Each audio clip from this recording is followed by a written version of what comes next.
সবাই কথা বলতে বলতে বাসায় চলে আসলাম। আম্মু আব্বুকে বাসায় রেখে মোড়ে গিয়ে বন্ধুদের সাথে সিগারেট খাচ্ছি। তখন পুলিশের গাড়ি দেখে হাত থেকে সিগারেট ফেলে দিলাম। কোন হালায় যে ভাইয়াকে বলে দিবে তার ঠিক ঠিকানা একদম নাই। এই নিলয়, কি হয়েছে? তোকে স্যার থানায় যেতে বলছে, আর্জেন্ট। যেতে পারবো না। খুব দরকার নাকি? যাচ্ছি। শালার জন্য শান্তি মতো একটা সিগারেট খাইতে পারলাম না। বন্ধুদের থেকে চলে এসে থানায় গেলাম। মেজাজ পুরা গরম। ভাইয়ের রুমে গিয়ে ধপাস করে চেয়ারে বসলাম। কি বলবি বল। ওর বাসা থেকে কি বললো? ভাবির থেকে শোন। কিভাবে শুনবো? ওর তো সিম নাই। তোর ফোন দে। কেন? কল দেব।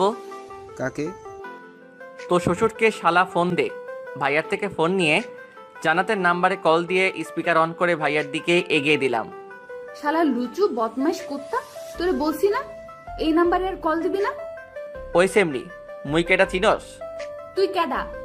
আমি হলাম তোর আপুর সাথে যার বিয়ে ঠিক হয়েছে তার ছোট ভাই, মানে তোর বিয়াইন। তুই? হ্যাঁ, অনেক বকা দিছিস। এখন তোর বোনের কাছে ফোন দে। কেন? যা বলার আমাকে বল। ভাইয়া বলবে, শুনবি? নো থ্যাঙ্কস, দিচ্ছি, ওয়েট। কিছু সময় পরেই ওপাশ থেকে ভাবির আওয়াজ শুনতে পেলাম। হ্যাঁ বলো। এখন তোর যা ইচ্ছা জিজ্ঞেস কর। আমি বাইরে গেলাম। হুম। রুম থেকে বের হয়ে বাইরে এসে একটা চেয়ারে বসতেই একটা পুলিশ বলল, অনেকদিন পর থানায় আবার? হুম। এবার কি করেছিস? আমার মতো ছেলে কি করবে শুনি? উদয় ঘুরতে আসছি। মজাটা ভালোই ছিল। স্যার, একটা প্রশ্ন করি? কর। কিছুদিন আগে থানায় একটা মামলা করা হয়েছিল। সে নাকি আন্ডারওয়ার্ল্ডের সাথে মিশে কাজ করে। আন্ডারডগ নাম ওর। সে নাকি অনেক পাওয়ারফুল। অনেক বেশি। তার নামে কে মামলা দায়ের করেছিল? তার কোনো খোঁজ?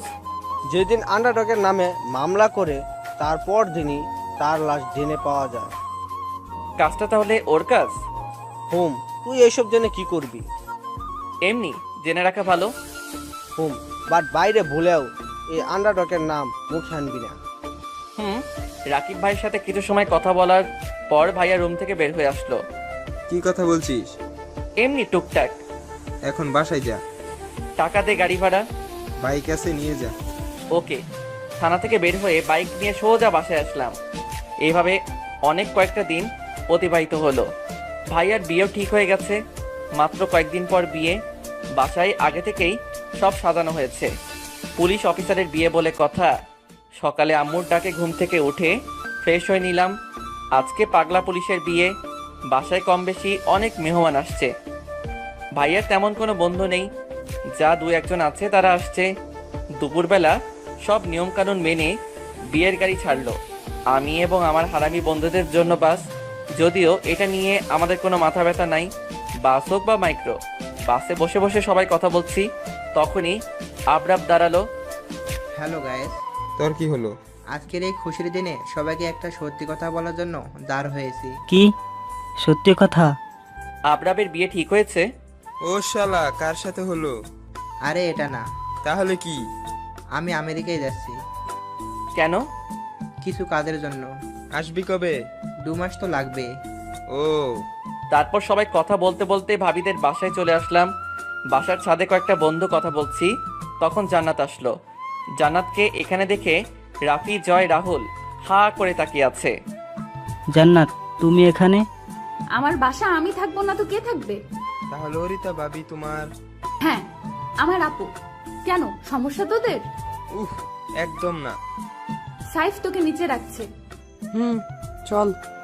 দুজন চলে যাবে তখন বললাম, বেআইন সাহেবা কি? কেমন আছেন গো? অপরিচিত মানুষকে বলি না। তাই নাকি? হ্যাঁ তাই। তোমাকে কিন্তু হেভি লাগছে। পাম দিয়ে লাভ নাই। সত্যি বলছি। ভালো। সরি, আপনার কথা বুঝলাম না। তোর বোঝা লাগবে না, যা ভাগ। গুণ করতে পারি, বাট ভাগে একটু কাঁচা আছি। বোন, তুই যা প্লিজ, না হলে তোর নাকের উপর ঘুষি মেরে নাক ফাটিয়ে দেব। সাহস কত? আর কোনো কথা না বাড়িয়ে জান্নাত নিচে চলে গেল। কিছু সময় বন্ধুরা মিলে আড্ডা দেওয়ার পর সাইফ খাওয়ার জন্য আমাদের ডেকে গেল। কারো কিছু লাগলে আমাকে বলবি। তোর খালাতো বোনকে নিয়ে আয়। কেন? আমাদের সেবা যত্ন করবে। শালা শেষরামি বাদ দে। কি হলো, রাখছিস কেন? তারপর সবাই খাওয়া শুরু করলাম। বিশ্বাস নাই কখন কোথা থেকে পাগড়িটা এসে আমার খাওয়া বন্ধ করে দিবে।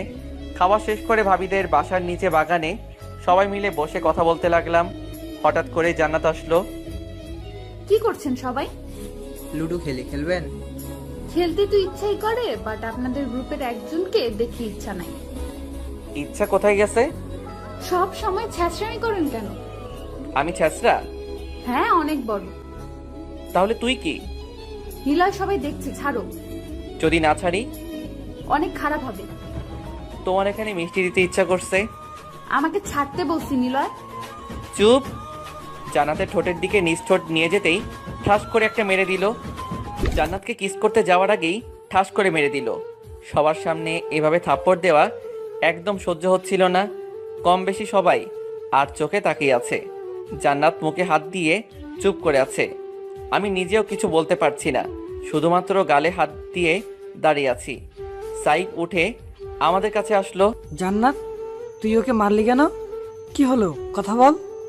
আমি সরি, তোমাকে আমি মারতে চাইনি, বাট তুমি সবার সামনে কিস করতে আসাতে কেমন একটা লাগছিল, তাই না চাওয়াতেও মেরে দিতে বাধ্য হয়েছি।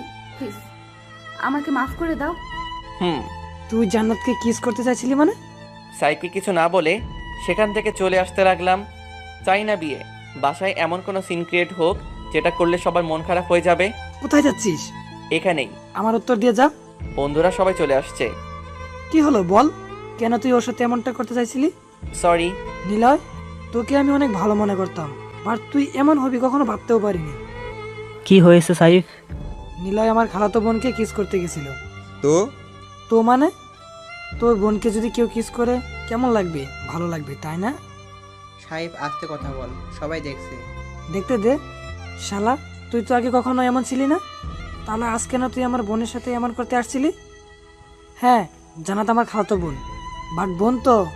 ভাই, আমি তোকে সব খুলে বলবো, তুই প্লিজ আমার সাথে চল। নিলয়কে আমি অনেক আগে থেকে চিনি, তুই আমার সাথে রুমে চল। জান্নাত সাইফকে টানতে টানতে নিয়ে যাওয়ার সময় বলল, তুই কারো বন্ধু হওয়ার যোগ্য না, তুই বন্ধু নামের কলঙ্ক। আর কখনো আমার সাথে কথা বলার চেষ্টা করবি না। আর কিছু বলার আগেই জান্নাত সাইফকে নিয়ে চলে গেল। নিলয়, এটা বিয়ে বাড়ি।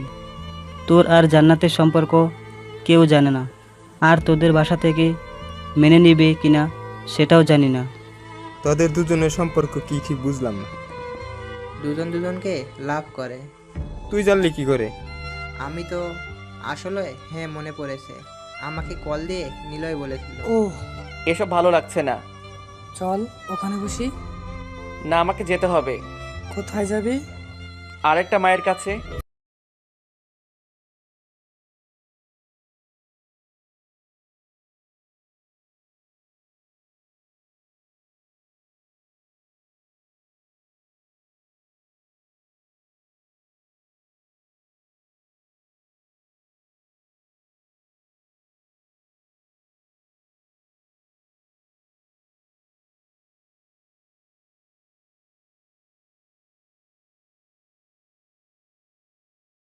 তুই এত রাতে? দেখতে আসলাম। আয় ভেতরে আয়। তুই বস, আমি তোর জন্য জুস নিয়ে আসছি। সেসব লাগবে না মা, তুমি এখানে বসো, কিছু কথা আছে। যা বলার পরে বলবি, বাট তার আগে তোকে কিছু খেতে হবে। ক্ষুধা নাই। আমিও শুনবো না। পানি খাচ্ছি। ওকে। চুপ। ফ্রিজ থেকে জুসটা বের করে গ্লাসে করে আমাকে দিল। এখন বল। আমি এখানে 2 দিন থাকবো, তারপর এখান থেকে চলে যাব। বাট কেউ যদি জিজ্ঞাসা করে কোথায় গেছিলাম, বলবে ট্যুরে গেছে। কিন্তু কেন? কারণ আমি সত্যি করে ট্যুরে যাচ্ছি। কার সাথে যাবি? ফ্রেন্ড, তুমি চিনবে না। ঠিক আছে, তুই রেস্ট নে, অনেকটা পথ জার্নি করে আসছিস। বসে না থেকে অবি রুমে গেলাম। যদিও আরও রুম রয়েছে, বাট দুজন একসাথে ঘুমাইলে ভালোই হবে। বাসায় থেকে অবির সাথে আড্ডা এবং মায়ের সাথে গল্প করে 2 দিন কাটালাম। আম্মু বারবার মাকে কল করে জিজ্ঞেস করছিল আমি এই বাসায় আছি কি না। 2 দিন পার করার পর মাকে বলে বাসা থেকে চলে আসলাম। 2 মাস বাইরে থেকে কাটাতে হবে। এটা করলে হয়তো জান্নাতের প্রতি রাগটাও কমে যাবে। আমি চাই না জান্নাত আমার জন্য কষ্ট পাক, বাট সেদিনের ওই থাপ্পড়টার জন্য কেন জানি ওকে নিয়ে আর ভাবতে ইচ্ছে করে না। 2 মাস পর রাস্তা দিয়ে হেঁটে যাচ্ছি আর মাথার মধ্যে সব মনে করছি। অনেক দিন হলো সবার সাথে যোগাযোগ নেই, থাকবেই বা কী করে। কখনো যোগাযোগ করতেই চাইনি। এটা না যে কারো কথা মনে পড়তো না, সবার কথা মনে পড়তো, বাট জান্নাতের কথা তেমন মনে পড়েনি। জান্নাত নিজের মন জান্নাতকে ভুলিয়ে দিতে চায়। আর না হেঁটে বাসের জন্য রাস্তার পাশে দাঁড়ালাম। কিছু সময় পর বাস আসতেই উঠে বাসের একটা সিটে বসলাম। জান্নাতকে কতই না ভালোবাসতাম, কিন্তু এখন যতটা ভালোবাসি তার থেকে বেশি ওকে অসহ্য লাগে। মনে পড়লেও আগের মতো কিছুই ভাবি না। একটা সময় ছিল যখন কিনা জান্নাতকে নিয়েই ভাবতাম, বাট হঠাৎ করে আমার কি হলো নিজেও জানি না। টিকিট টিকিট টিকিট, সবাই টিকিট বের করেন জলদি।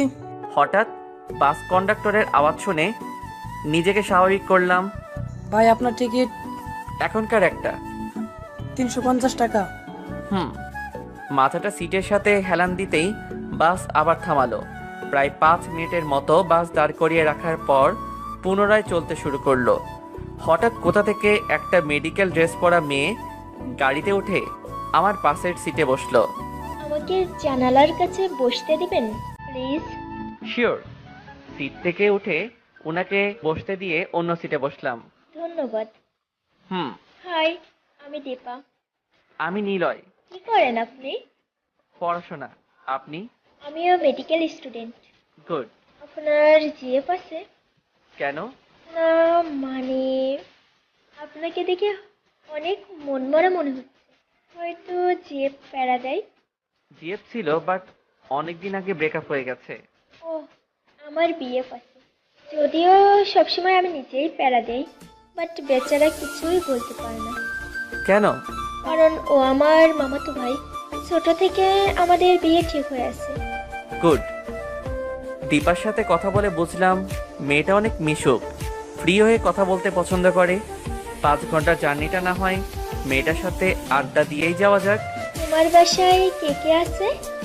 আব্বু, আম্মু, ভাই আর ভাবি। বোন নেই তোমার? না। তোমার বাসায়? আব্বু, আম্মু, দাদা ভাই আর একটা ছোট ভাই। বড় দাদা কি করে?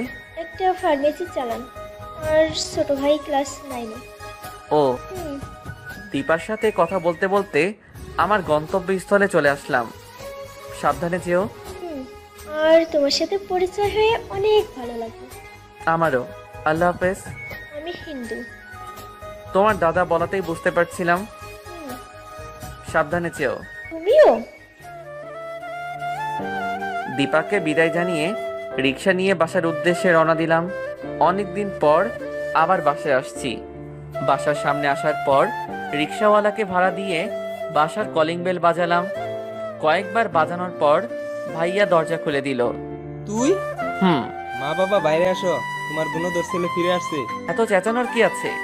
আমি ক্রিমিনাল নাকি যে চিল্লানি দিয়ে সবাইকে জানাতে হবে? শুধুমাত্র এটার জন্যই তোর সাথে আমার কখনো বনে না। দরকার নাই পড়ার। আমি পাশ কাটিয়ে আসতে যাব, তখনই আম্মু আব্বু আসলো। কোথায় গিয়েছিলি না বলে? বলেই তো গেছিলাম। তুই এমন ভাবে কথা বলছিস কেন? ঠিকভাবেই তো কথা বলছি। কিভাবে কথা বলতে হবে? নিলয়, তুই রুমে গিয়ে ফ্রেশ হয়ে নে, তারপর কথা হবে। দাঁড়িয়ে না থেকে রুমে গিয়ে ফ্রেশ হয়ে নিলাম। বিছানার উপর বসে আছি, তখন ভাবি রুমে আসলো। মন খারাপ? না। হঠাৎ করে উধাও হওয়ার কারণ কি বলবেন ভাইয়া? ঘুরতে গেছিলাম। আমাদের রেখেই? তোমাদের সাথে হানিমুনে গিয়ে আমি কি করব? জান্নাত ছিল তো আমাদের সাথে, তুমি গেলেও পারতে। দরকার নেই। খেতে আসো। যাও, আসছি। ভাবি রুম থেকে যাওয়ার পর আরো কিছু সময় বসে থাকার পর নিচে আসলাম। চুপচাপ খাবার খাওয়ার পর উঠে ছাদে চলে আসলাম। আনমনে দাঁড়িয়ে আছি, তখন ভাইয়া আর ভাবি আসলো। কি করছিস? দেখতেই তো পারছিস। এমন কথা বলার মানে কি? একা থাকতে চাই। ঝগড়া হয়েছে জান্নাতের সাথে? এখানে আমাদের সাথে এমন করার মানে কি? জান্নাত নামের কাউকে চিনি না। তাই নাকি? তো আমি যে ওকে এতগুলো কথা শোনাইলাম সেটা? জানি না। কাল আমাদের সাথে যাবি? কোথায়? আমাদের বাসায়। পারবো না। দেখা যাবে। পরের দিন বাসায় থাকতে ভালো লাগছে না, তাই বের হব। তখন আম্মু ডাকলো। শোন, বলো। কোথায় যাচ্ছিস? বাইরে আড্ডা দিতে। তুই নাকি অরিতাদের বাসায় যাবি? ভাবি বলেছিল, বাট আমি যেতে পারবো না। অরিতা কিন্তু মন খারাপ করবে, পরে দেখা যাবে আবার নীল তোর উপর রাগারাগি করছে। হুম। একটা কথা জিজ্ঞেস করি, কি? 2 মাস কোথায় ছিলি? ঘুরতে গেছিলাম। টাকা কোথায় পেলি? ছিল আমার কাছে। মিথ্যা বলছিস। আম্মু, আমি এটা বলতে পারবো না। প্লিজ, এটা শোনার জন্য আমাকে চাপ দিবে না। ঠিক আছে। আম্মুর সাথে টুকটাক কথা বলছি, তখন ভাবি আসলো। তুই এখনো রেডি হোস নাই? এভাবেই যাব। আর ড্রেস প্যাক করিস নাই? রুম থেকে কয়েকটা ড্রেস তোমার ব্যাগের মধ্যে নিয়ে নাও। ঠিক আছে। কিছু সময় পর ভাবি রেডি হয়ে ব্যাগ নিয়ে নিচে আসলো। আমি রেডি। ভাই যাবে না? সদরে তার কিছু আছে? ও। আম্মু, আব্বু, আসছি। সাবধানে যাস। নিজেদের খেয়াল রাখবে, ঠিক আছে? ঠিক আছে। দুজন বাসা থেকে বের হয়ে বাস স্টপে আসলাম। কয়েকদিন থাকবে তাই আর গাড়ি নেওয়া হলো না। গাড়িতে দুজন পাশাপাশি সিটে বসার পর ভাবির থেকে ফোন নিয়ে গান শোনার সাথে ফেসবুক চালাতে লাগলাম। ভাবিদের বাসার সামনে আসতেই দেখলাম জান্নাত ছাদে দাঁড়িয়ে আছে। একবার তাকাতেই মাথা নিচু করে নিলাম। দাঁড়িয়ে রইলি যে, আয়। চলো। ভাবির সাথে বাসার ভিতরে আসতেই ভাবির মা বাবা রুম থেকে বের হয়ে আসলো। কেমন আছিস মা? ভালো। তোমরা সবাই কেমন আছো? ভালো। আর নিলয়, তোমার কি অবস্থা? জি, আমিও ভালো। তা বাবা, মাঝে মধ্যে কোথায় হারিয়ে যাও? যেখানে সাধারণ মানুষ ভয় পায় বাট কিছু মানুষের শান্তি মেলে, সেখানে থাকি। তোমার কথা ঠিক আন্দাজ করতে পারলাম না। আন্দাজ করার মতো কথা বললে ঠিকই আন্দাজ করতে পারতেন আঙ্কেল। বাবা, তুমি ওর কথা বাদ দাও। একদম টেরা, সব সময় উল্টাপাল্টা কথা বলে। নিলয়কে রুম দেখিয়ে দে।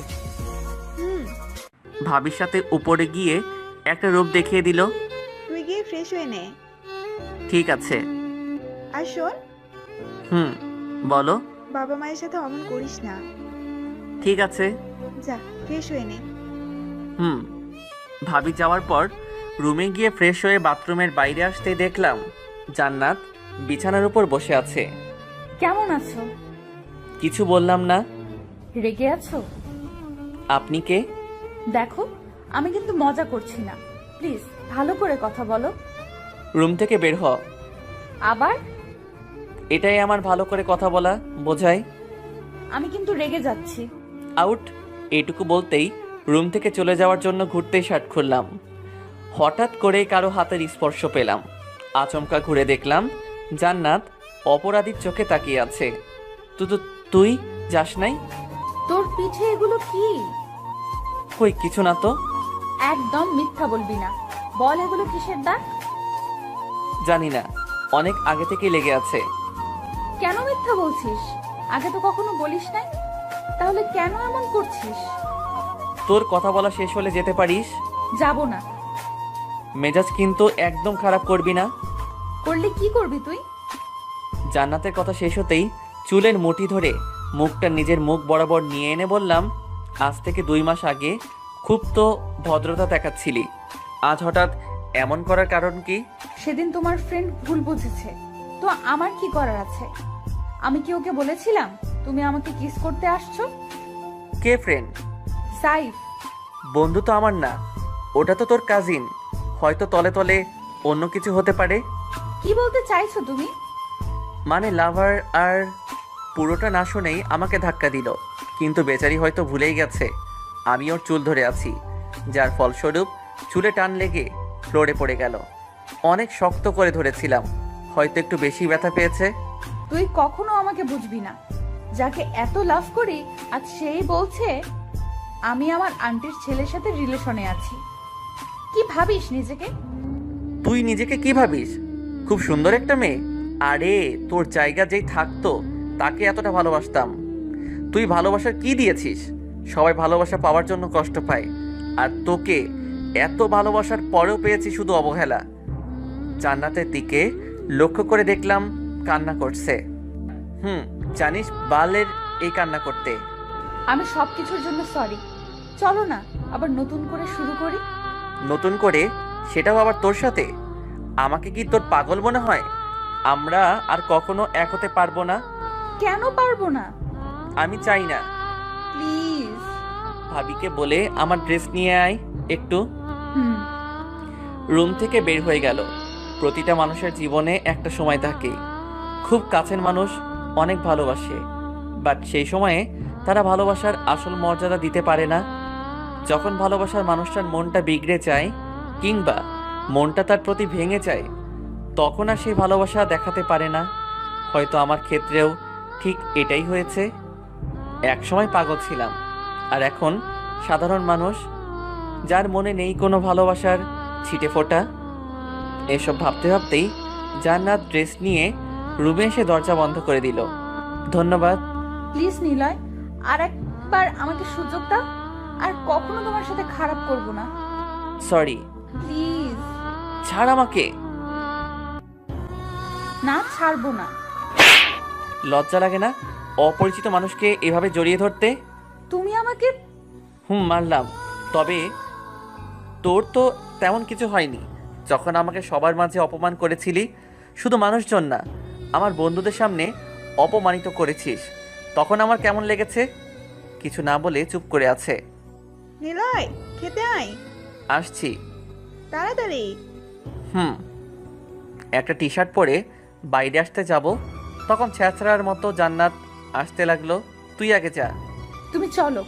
বাল। চল। না বললেও যাব। Good boy. কথা না বাড়িয়ে রুম থেকে বের হয়ে নিচে আসলাম। বস এখানে। খাবার খাওয়া শেষ করে কিছু সময় গল্পগুজব করার পর ভাবিকে বললাম, তোমার ফোন কোথায়? রুমে কেন? লাগবে। দেখ, টেবিলের উপরে আছে, সেখান থেকে নে। রুম কোনটা? ওইটা। ঠিক আছে। বসে না থেকে উঠে গিয়ে ভাবি রুম থেকে ফোন নিয়ে রুমে আসলাম।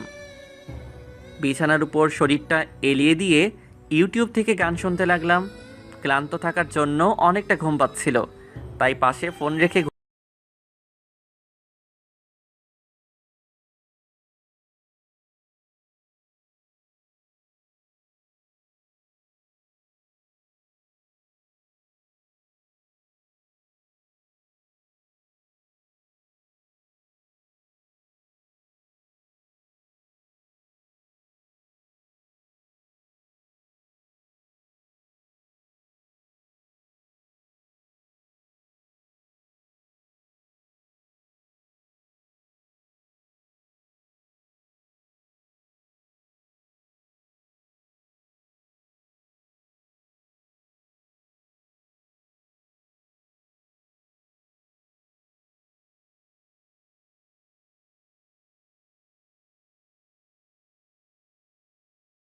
কারোর সাথেই তেমন যোগাযোগ নাই।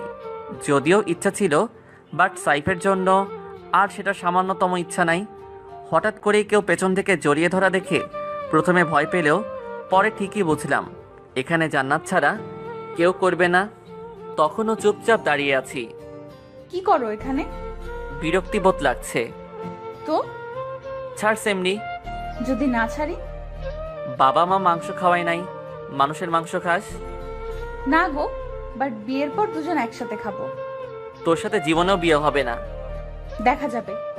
এখন একটা কথা বলো, মাঝে মধ্যে এমন হুটহাট হারিয়ে যাওয়ার কারণ কি? হারানোর মধ্যে সুখ আছে। তোমার মাথা গাধা। কখনো কখনো নিজেকে নতুন করে আবিষ্কার করার জন্য সবকিছু ছেড়ে ছুড়ে হারিয়ে যেতে হয়। আমিও ঠিক সেটাই করি। কেন করো? তোর বাপের চাকর পেয়েছিস, যা বলবি সেটার উত্তর দিতে হবে। আর ছাড় আমাকে, না হলে এমন কিছু করব যেটা অনেক ভয়ানক হবে। বাহ, হবে। না চাইতেও জান্নাতের সাথে কথা বলতে হচ্ছে, সেটাও শুধুমাত্র ভাবির জন্য। হুদাই যে এখানে আসতে গেলাম। শালার পোড়া কপাল একটা। কি করিস দুইজন? এখানে ছিলাম, বাট তোমার বোন আসাতে। চুপ, প্রেম করছি আপু। তাই বুঝি? নিলয় কি বলছে? মিথ্যা বলছে, তোমার বোনকে তো আমি চিনিই না। ও তাই? আপু এটা দেখো, তাহলে বুঝতে পারবা। ফোন থেকে পুরাতন কিছু ছবি বের করে ভাবিকে দেখাতেই আমার দিকে আর চোখে তাকালো। কি? আমার বোনকে নাকি চিনিস না? তাহলে এসব কি মিস্টার দেবরজিৎ? ভাবি, তোমরা বেবি নিবে কবে? মানে? বাচ্চা নিবে কবে? সময় বলে দিবে। আপু, ও কিন্তু কথা ঘুরানোর চেষ্টা করছে। দেখ। দেখো না, ইটস দেখো। ভালোভাবে কথা বলবে। বলবো না, কি করবি তুই? আমার সাথে আপু আছে, দুজন মিলে তোমাকে ছাদ থেকে ফেলে দিব। ভাবি, তুমি নিচে যাও। ভাবি চলে যেতেই জান্নাতকে ধরে দেয়ালের সাথে চেপে ধরে জিজ্ঞাসা করলাম, খুব শখ হয়েছে তাই না? অনেক। শালা ঢ্যাঁড়স, আমি বারবার বলছি তোকে আমি ভালোবাসি, আর তুই আমাকে প্রতিবার ফিরিয়ে দিচ্ছিস। তোকে তো মারাই উচিত। নে মার, এখন তো আমি তোর সামনে আছি। হাত ছাড়, দেখ কি করি। তুমি আমার চুলও ছিঁড়তে পারবে না। আসছে সাহস দেখাতে। আগে হাত ছাড়। নে, ছেড়ে দিলাম। জান্নাতের হাত ছেড়ে দেওয়ার সাথে সাথে মাথার চুল খুবলে ধরে দুজনের ঠোঁট এক করে নিল, যেটা আমার একদম ভালো লাগছে না। জান্নাতকে ছাড়িয়ে ঘাড় ধরে ধাক্কা দিয়ে দূরে ঠেলে দিলাম। লুচ্চামি করার জায়গা পাস না? শুধু তুমিই তো আছো। ভাগ এখান থেকে। কোথায় যাব বাবুটা? এখন কিন্তু রেগে যাচ্ছি। আমি কি লেবুর শরবত আনবো জানু? এবার যা, গিয়ে শরবত নিয়ে আয়। কুত্তা। ছাদে না থেকে চলে গেল। জান্নাত চলে যাওয়ার পর ছাদের চারপাশ ঘুরতে লাগলাম। আবারও সেই অতীত নাড়া দিয়ে উঠল। কতই না মধুর ছিল আমাদের সেই দিনগুলো, যখন একজন আরেকজনকে ছাড়া একদম থাকতে পারতাম না। অতীতের মাঝেই ডুব দেব, তখনই পেতনির কথা পেছন থেকে ভেসে আসলো। ওগো, এই যে তোমার রাগের শরবত। তুই কি আমাকে একটু টাইম শান্তিতে থাকতে দিবি না? আমাকে বিয়ে করো, সব সময় শান্তি খুঁজে দেব। কখনো না। তাহলে সহ্য করো। দেখ বইন, আমার এসব একদম ভালো লাগছে না। প্লিজ বিরক্ত করিস না। কুত্তা, বনকারে কস। অন্য কেউ আছে নাকি? শরবত বানানোর কিচ্ছু জিনিস নাই, তাই কফি আনতে হয়েছে। তুই এখানে থেকে গিল, আমি যাচ্ছি। টাটা। কুত্তা।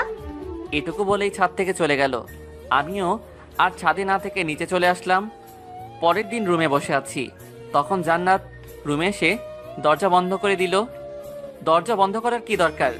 সবাই খারাপ কিছু ভাববে। আমিও সেটাই চাই। প্রয়োজন পড়লে আমি চিৎকার করে সবাইকে ডাকবো। তোর উপর কোনো ইন্টারেস্ট নাই। তাহলে কার প্রতি আছে? তোকে বলবো কেন? বলছি তাই। বলবো না। কুত্তা। কুত্তার পেছনে আসিস কেন? কুত্তাটার কাছে যে আমার জান রয়েছে। ঢং বাদ দিয়ে তুই যা।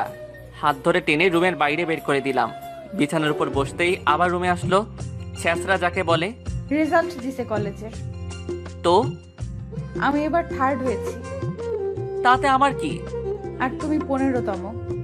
আজাইরা পেঁচাল। একটা কথা বলি। কি? অনেক ভালোবাসি। রুম থেকে যা, না হলে কখন কি হবে পরে আবার সবাইকে আফসোস করতে হবে। সেরকম তোমার সাহস নাই। ভালো তো, বাট এখন আউট। সব সময় এমন করে কথা বলো কেন? ভাল লাগে তাই। ভাল লাগে। ছি, এমন কথা বলতে লজ্জা লাগে না? মেয়ে নাকি পেতনি? পেতনি। আর এখন আমি তোমার ঘাড় মটকাবো। ভালো লাগছে না, যা। বললেই হলো নাকি? আমার ভালোবাসা নিবে কে? তোর ভালোবাসা দেখাচ্ছি। জান্নাতকে কোল থেকে নামিয়ে বিছানার উপর ফেলে দিয়ে হাত চেপে ধরলাম। ভালোবাসা লাগবে না? সাইড দেয়নি ভালোবাসা? দেখো, ও আমার খালাতো ভাই। ওর সাথে আমার কোনো সম্পর্ক নাই। তাছাড়া ও একজনকে ভালোবাসে। তুই কেন বুঝিস না? যেটা বোঝার সেটা অনেক আগেই বুঝেছি, নতুন করে বুঝতে পারার দরকার নাই। তোকে বোঝাচ্ছি, দাঁড়া। ঝাড়ি মেরে হাত ছাড়িয়ে নিয়ে আমার উপর চেপে বসে পা দিয়ে হাত চেপে ধরলো। এখন বলো। উঠ এখান থেকে, কেউ দেখলে ভাববে তুই আমাকে একা পেয়ে রেপ করছিস। শালা কুত্তা, মুখে যা আসে তাই বলতে হবে? তোর বাপের টাকা দিয়ে মুখ বন্ধ করে রাখছিস নাকি? আমার যেটা ইচ্ছা সেটা বলবো। আমারও যেটা ইচ্ছা সেটা করব, তোর কি? আজ তোর ভাই সাইড কই? শালা আজকে কেন দেখছে না তার ভালো বোনটা আমার সাথে এসব করছে? তুই আবার ওর কথা কেন বলিস? এখানে আমরা দুজন আছি, ওকে টানার কি আছে? আপু আমাকে ছাড়েন, না হলে আপনার ভাই আমাকে এবার মারবে। বা করবে। ঠোঁটে ভালোবাসার ছোঁয়া দেওয়ার পর আমাকে ছেড়ে দিয়ে চলে গেল। জান্নাত আমাকে ছেড়ে দিয়ে ঠোঁটে ভালোবাসার ছোঁয়া দেওয়ার পর আমার থেকে উঠে চলে গেল। দিন দিন জান্নাতের পাগলামো বাড়তেই আছে। সব সময় কানের কাছে এসে কথা বলবে, হাজার বার বারণ করলেও সেটা শোনার প্রয়োজন মনে করে না। মাঝে মাঝে বিরক্তিকর লাগলেও আবার কখনো না চাইতেও ভালো লাগে। এভাবে আরো 2 দিন চলে গেল। জান্নাতকে এড়িয়ে চললে বেশি বেশি বিরক্তি করে, তাই আর এড়িয়ে না গিয়ে টুকটাক কথা বলি। ছাদের এক কোণে দাঁড়িয়ে আছি, খানিক দূরেই জান্নাত দাঁড়িয়ে পাগলের মতো কথা বলতেই আছে। শোনো, কি? আমাকে এত ভালোবাসো কেন? যদি হারিয়ে যাই? তোকে আবার কবে ভালোবাসতে গেলাম? তাহলে তোমার ফোনে আমার ছবি দেওয়া কেন? এক সময়ের জন্য ছিল, পরে আর চেঞ্জ করার সময় পাইনি, তাই ওভাবেই আছে। মিথ্যা। আমার সাথে ব্রেকআপ করার পরেও কয়েকদিন তোমার কাছে ফোন ছিল। কই, তখন তো কিছু করো নাই। আজাইরা। আজাইরা না, সত্যি। মিথ্যা, তোকে আর ভালোবাসি না। কিছুদিন পর আবার চলে যাব। ভালো না বাসলে ফেসবুকে রিলেশনশিপ স্ট্যাটাস দেওয়া কেন? অন্য কাউকে লাভ করি। কুত্তা। মারার জন্য আসতেই ধাক্কা দিয়ে দূরে ঠেলে দিলাম। তুই এখানে? হঠাৎ কারো কথার আওয়াজ শুনতে পেয়ে সামনে দেখতেই দেখলাম সাইড দাঁড়িয়ে আছে। তোর হয়ে মারামারি করার জন্য পার্টনার আসছে। নিলয়। আমি কি? তোর সাথে আমার কিছু কথা আছে। সরি, আপনি কে? নিলয়, আমি মজা করছি না, আমি সিরিয়াস। তো আমি কি করতে পারি? তোর সাথে আমার কোনো কথা তো থাকতে পারে না। ভালো থাকিস। পাশ কাটিয়ে আসতে যাব, তখন সাইফ হাত ধরলো। বলছি না, কথা বলার ইচ্ছা অনেক আগে শেষ হয়ে গেছে। আমি সরি সেদিনের জন্য। আমি তোদের সম্পর্কে কিছুই জানতাম না, আর তুই নিজেও কখনো আমাদেরকে বলিস নাই। যে বন্ধু সবার সামনে হুমকি দেয় তাকে আলাদাভাবে বললে তো হয়তো মারার জন্য প্ল্যান অবধি করতো। আমি sorry. But it's not okay. ওদের আর কোনো কথা না শুনে চলে আসতে লাগলাম, কিন্তু সেটা আর হয়ে উঠল না। জান্নাত দৌড়ে এসে পেছন থেকে কাঁধে উঠল। ক্ষত স্থানে ব্যথা পেলেও দাঁত চেপে সহ্য করে নিলাম। বাবু প্লিজ, আমার ভাইটাকে ক্ষমা করে দাও। তুই কে যে তোর কথা শুনবো? আমি তোমার বউ, তাই। বউ হতে যোগ্যতা অর্জন করতে হয়, যেটা তোর মধ্যে নাই। আর তোকে কখনো আমি বিয়ে কেন, 2বার রিলেশনই যাব না। I love you. I hate you. সঠিক উত্তর না দিলে তোমার থেকে নামবো না। মেজাজ একদম খারাপ হয়ে গেল। মন চাইছে এখন ছাদ থেকে লাফ দেই। ভাবির থেকে শুনেছি তাদের বাসার সাথেই একটা পুকুর আছে। ছাদের পেছনের দিকে যেতেই দেখলাম পুকুরটা একদম ভবনের সাথেই। কাঁধে থেকে নাম, না হলে পুকুরে ফেলে দেব। দাও, তবুও ছাড়বো না। সত্যি ফেলে দেব। তো দাও। তোকে ভালোভাবে বলে কোনো লাভ নাই। ছাদের রিলের উপর উঠে দাঁড়াতেই সাইব বলল, কি করছিস এসব? সুইসাইড করব। খুব তো মনকে ভালোবাসিস, চাইলে এখনো ছাড়িয়ে নিতে পারিস। না, তুই আসবি না। মরলে মরবো, তবুও না। নিলয়, জান্নাত কিন্তু সাঁতার জানে না। তাতে আমার কি? আর কোনো কথা না বাড়িয়ে ছাদ থেকে লাফ দিতেই জান্নাত অনেক জোরে চিৎকার করে উঠল। কয়েক সেকেন্ডের মধ্যেই দুজন পুকুরে পড়লাম। ভাগ্য অনেক ভালো, অনেক পানি ছিল। জান্নাত আমাকে ছেড়ে দিয়ে বাঁচার জন্য জলের মধ্যে নাকানি চুবানি খেতে ব্যস্ত। কিছু সময় জান্নাতকে এমন কষ্ট পেতে দেখে ভালোই লাগছিল। যখন দেখলাম জান্নাতের হাত আর কাজ করছে না, তখন এক হাত দিয়ে জান্নাতকে সামান্য করে উঁচু করে পাড়ে নিয়ে আসলাম। চোখগুলো একদম ছানা বড়া হয়ে গেছে। পা দুটোকে হাত ধরে চেপে বারবার কাশি ফেলছে। হয়তো একটু পানিও খেয়েছে। না চাইতেও মুখের কোণে হাসি ফুটে উঠল। তবে জান্নাতের এদিকে কোনো চিন্তা নেই, মাথা নিচে করে বসে আছে। এমন করে কিছু সময় থাকতেই সাইফ আসলো। আসার সাথে শুরু হলো তার জ্ঞান দেয়া। তোকে বললাম না জান্নাত সাঁতার জানে না, তারপরেও কেন ওকে নিয়ে চাপ দিতে হবে? তুই মরবি মর, ওকে সাথে নেওয়ার কি দরকার আছে? যদি ওর একটা কিছু হয়ে যেত? তোর বোনকে আমি না, সে নিজেই আসছে আমার কাছে মরার জন্য। তুই আসলেই মানুষই না। এটুকু বলেই জান্নাতকে ধরে নিয়ে যেতে লাগলো। অনেক ভালো মানিয়েছে, আফিয়ার সাথে ব্রেকআপ করে নতুন করে রিলেশনে যা। আমি তোর হয়ে আফিয়ার থেকে সরি বলে নেব। অনেক হয়েছে, আর না। কি ভাবিস নিজেকে অনেক বড়? শালা তুই আমার ফ্রেন্ড বলে বারবার বেঁচে যাচ্ছিস, না হলে তোকে। আমাকে কি? যা এখান থেকে।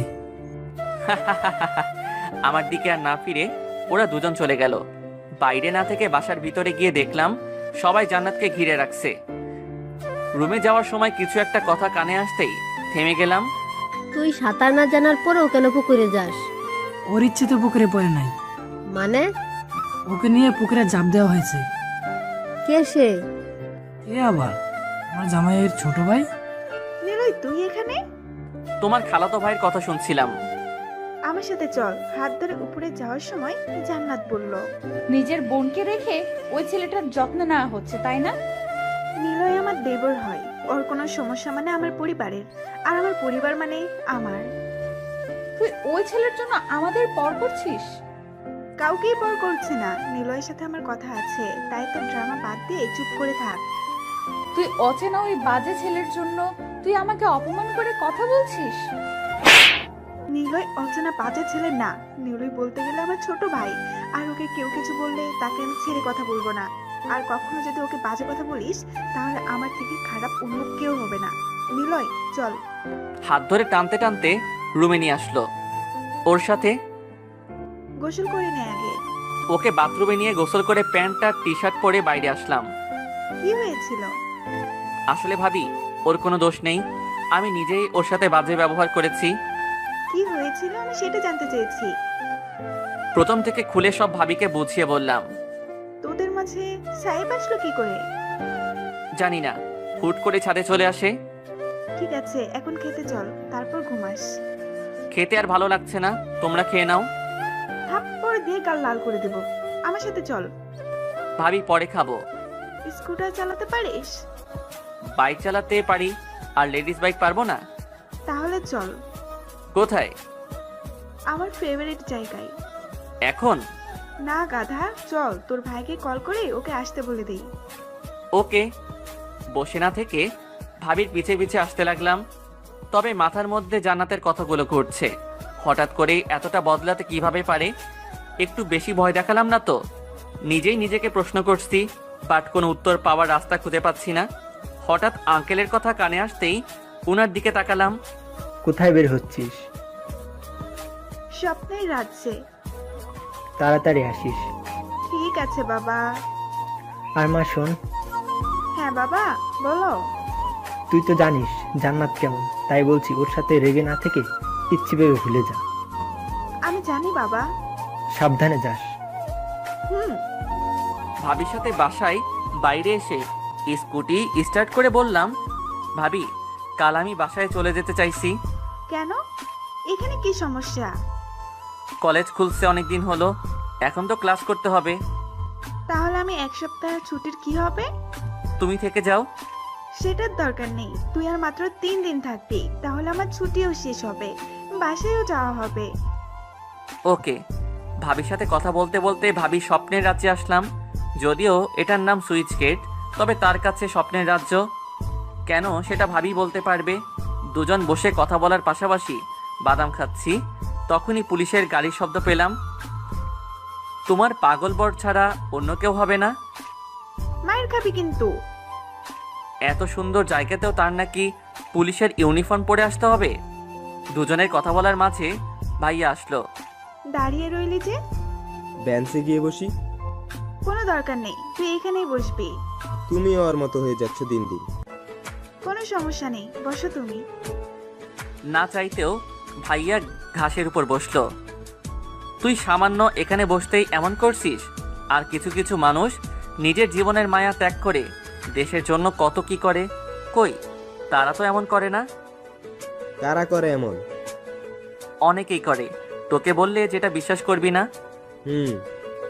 তুমি এইদিকে কোথায় আসছিলে যে এত তাড়াতাড়ি? একটা থানায় কাজ ছিল, সেটা শেষ করে আসলাম। ও, সবাই মিলে কিছু সময় ঘোরাঘুরি করে সূর্যাস্ত দেখে ভাবিকে নিয়ে বাসার দিকে রওনা দিলাম, আর ভাইয়া তার টিম নিয়ে অন্যদিকে। পরের দিন ভাবি, জান্নাত আর আমি মিলে শপিংয়ে বের হলাম। যদিও সাইফকে আন্টি নিয়ে যেতে বলেছিল, কিন্তু ভাবি তাকে সরাসরি না করে দেয়। সবাই মিলে শপিং করছিলাম, তখন ভাবির ফোনে কল আসাতে একটু দূরে চলে গেল। জান্নাত নিজের মতো সব কেনাকাটা করছে, আর এদিকে আমি চুপচাপ বসে ওর শপিং করা দেখছি। হঠাৎ করেই তখন গতকালকের ঘটনা মনে হতে বললাম, সরি। সরি কেন? গতকাল অমন করা আমার ঠিক হয়নি। তো কেন করছিলি? সরি বলছি তো। তুই কি ভেবেছিস তুই এমন এমন ব্যবহার করবি আর সবকিছুর জন্য আমি তোকে ক্ষমা করে দেব? খুব সহজ, তাই না? তাই। তোর সাথে কথা বলার আমার একদম ইচ্ছা নাই। বাট আমার আছে। আপু যে কোথায় গেল? উঠে একদিকে হাঁটতে শুরু করে দিল। তবে কেন জানি মনে হচ্ছে জান্নাতের রাগ ভাঙাতে হবে, তাই হাত ধরে কাছে টান দিলাম। কোথায় যাচ্ছ? হাত ছাড়। ছাড়ার জন্য তো ধরিনি। লজ্জা করে না একটা মেয়ের হাত ধরতে? বাসায় মা বোন নেই, মেয়ে দেখলেই তাদের হাত ধরতে ইচ্ছে করে, তাই না? আপু, কি করেছে এই ছেলে? আমাকে বিরক্ত করছে। কিরে, মেয়ে দেখলে হিরো হতে ইচ্ছা করে, তাই না? আপনারা আপনাদের কাজ করুন, আমরা দুজন দুজনকে অনেক ভালো করে চিনি। আপু, আপনি ওকে চেনেন? না। কিরে, খুব তো বলেছিলি চিনিস। এখন তোকে তো দেখছি উত্তম মাধ্যম দিতে হবে। পরে তোকে আফসোস করতে হবে, তুই আমাকে ফিরিয়ে দিলি, সেটাও সবার সামনে। এক মুহূর্ত দাঁড়িয়ে না থাকে সোজা বাসায় চলে আসলাম। এরপরেও ওদের বাসায় যাওয়ার কোনো মানেই হয় না। অনেকটা পথ জার্নি করার পরেও কোনো বিশ্রাম না নিয়ে রুমে এসে ড্রেস প্যাক করতে লাগলাম। আবারও হোস্টেলে চলে যাব। বাসায় থেকে শুধু শুধু ঝামেলা করে কোনো লাভ হবে না। ড্রেস প্যাক করার সময় আম্মু রুমে আসলো। এভাবে হুট করে চলে আসলি যে? ভালো লাগছিল না। ওরিতা আসেনি? না। কোথায় যাবি? ড্রেস গুছাচ্ছিস কেন? হোস্টেলে যাব। কেন? পড়াশোনা করার জন্য। আম্মু আমাকে আর কিছু না বলে ভাইয়াকে ডেকে আনলো। কোথাও যেতে হবে না, কলেজ থেকে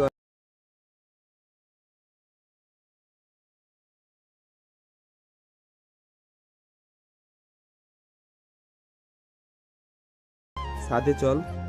এখানে বললে কি সমস্যা? সমস্যা আমার না, সমস্যা তোর হবে। মেজাজটাই খারাপ করে দিস। তুই চল। ভাইয়ার সাথে ছাদে আসার পর ভাইয়া চুপ করে আছে, মাথা নিচু করে কিছু একটা ভাবছে, যেটা তার চেহারা দেখে ঠিকই বোঝা যাচ্ছিল। কি হলো বল? তুই ওখানে যাওয়ার পর কি কি করতি? পড়াশোনা করতাম। আর কি করতি? আর থামলি কেন বল? জান্নাতের সাথে প্রেম করতাম। আমি মজা করছি না, সত্যি বলছি। আমাদের থেকে লুকাইলি? হ্যাঁ, আমাকে তুই সহ্য করতে পারিস না, কিন্তু আব্বু আম্মু ওনাদের তো একবারও বলতে পারতি। আরে কি বলবো? তুই জানিস না? না। মুখে এক চিলতে হাসি দিয়ে পকেটে হাত দিল।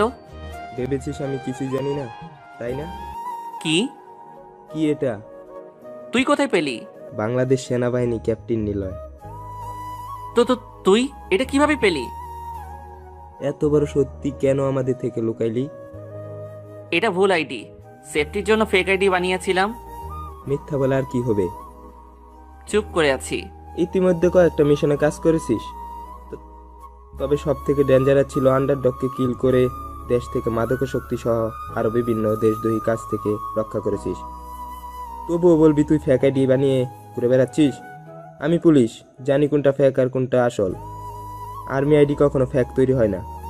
ভাইয়ার কথাগুলো খুব শান্তভাবে শুনছিলাম, তবে কেন জানি মনে হচ্ছে ভাইয়াকে সব বলা উচিত।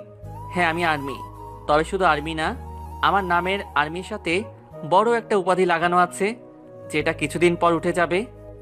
Secret army. আমাকে শুধু আর্মি ডিপার্টমেন্টের কর্নেল স্যার এবং কিছু সৈন্য ছাড়া তেমন কেউ চেনে না। মূলত স্যার নিজেই আমাকে সিক্রেট মিশনের জন্য তৈরি করেছেন। অবশ্য মেজর স্যার বাসায় জানিয়ে দিতে বলেছিল, কিন্তু কর্নেল স্যার আমাকে বারণ করে। আমিও বাসায় জানাতে চাইনি, যদি কথাটা ছড়িয়ে পড়ে। আমাকে জড়িয়ে ধরে ভাইয়া বলে উঠল, আমার এখনো বিশ্বাস হচ্ছে না, রাগী বদমেজাজি ভাই আর্মি ক্যাপ্টেন। সাব্বাস ভাই। আউচ! কি হলো? পেছনে ব্যথা। কোথায় দেখি তো। না ঠিক আছে। দেখা বলছি। দেখালে তুই সবাইকে বলে দিবি। কাউকে বলবো না। কিন্তু এটা ঠিক না। দেখা বলছি। কোনো উপায় না পেয়ে পরে থাকা টি শার্ট খুলে ফেলতেই ভাইয়া পেছনে দেখতে লাগলো।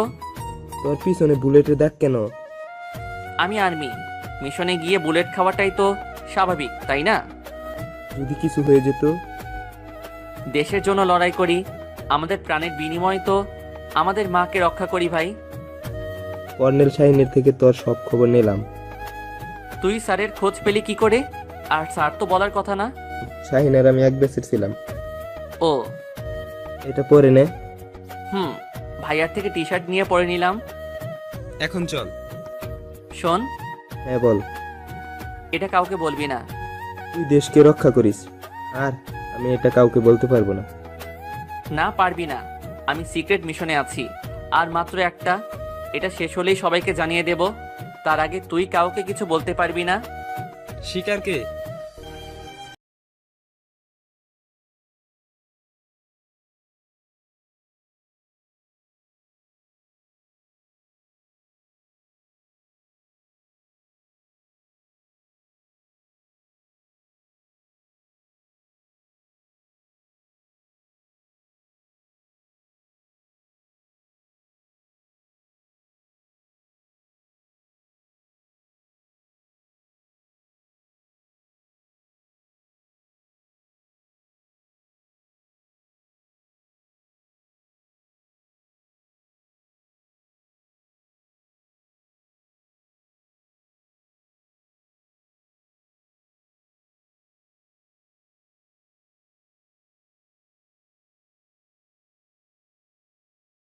শুধু তুই না, অন্য যে কেউ হলেও আমি এটা বলতে পারবো না।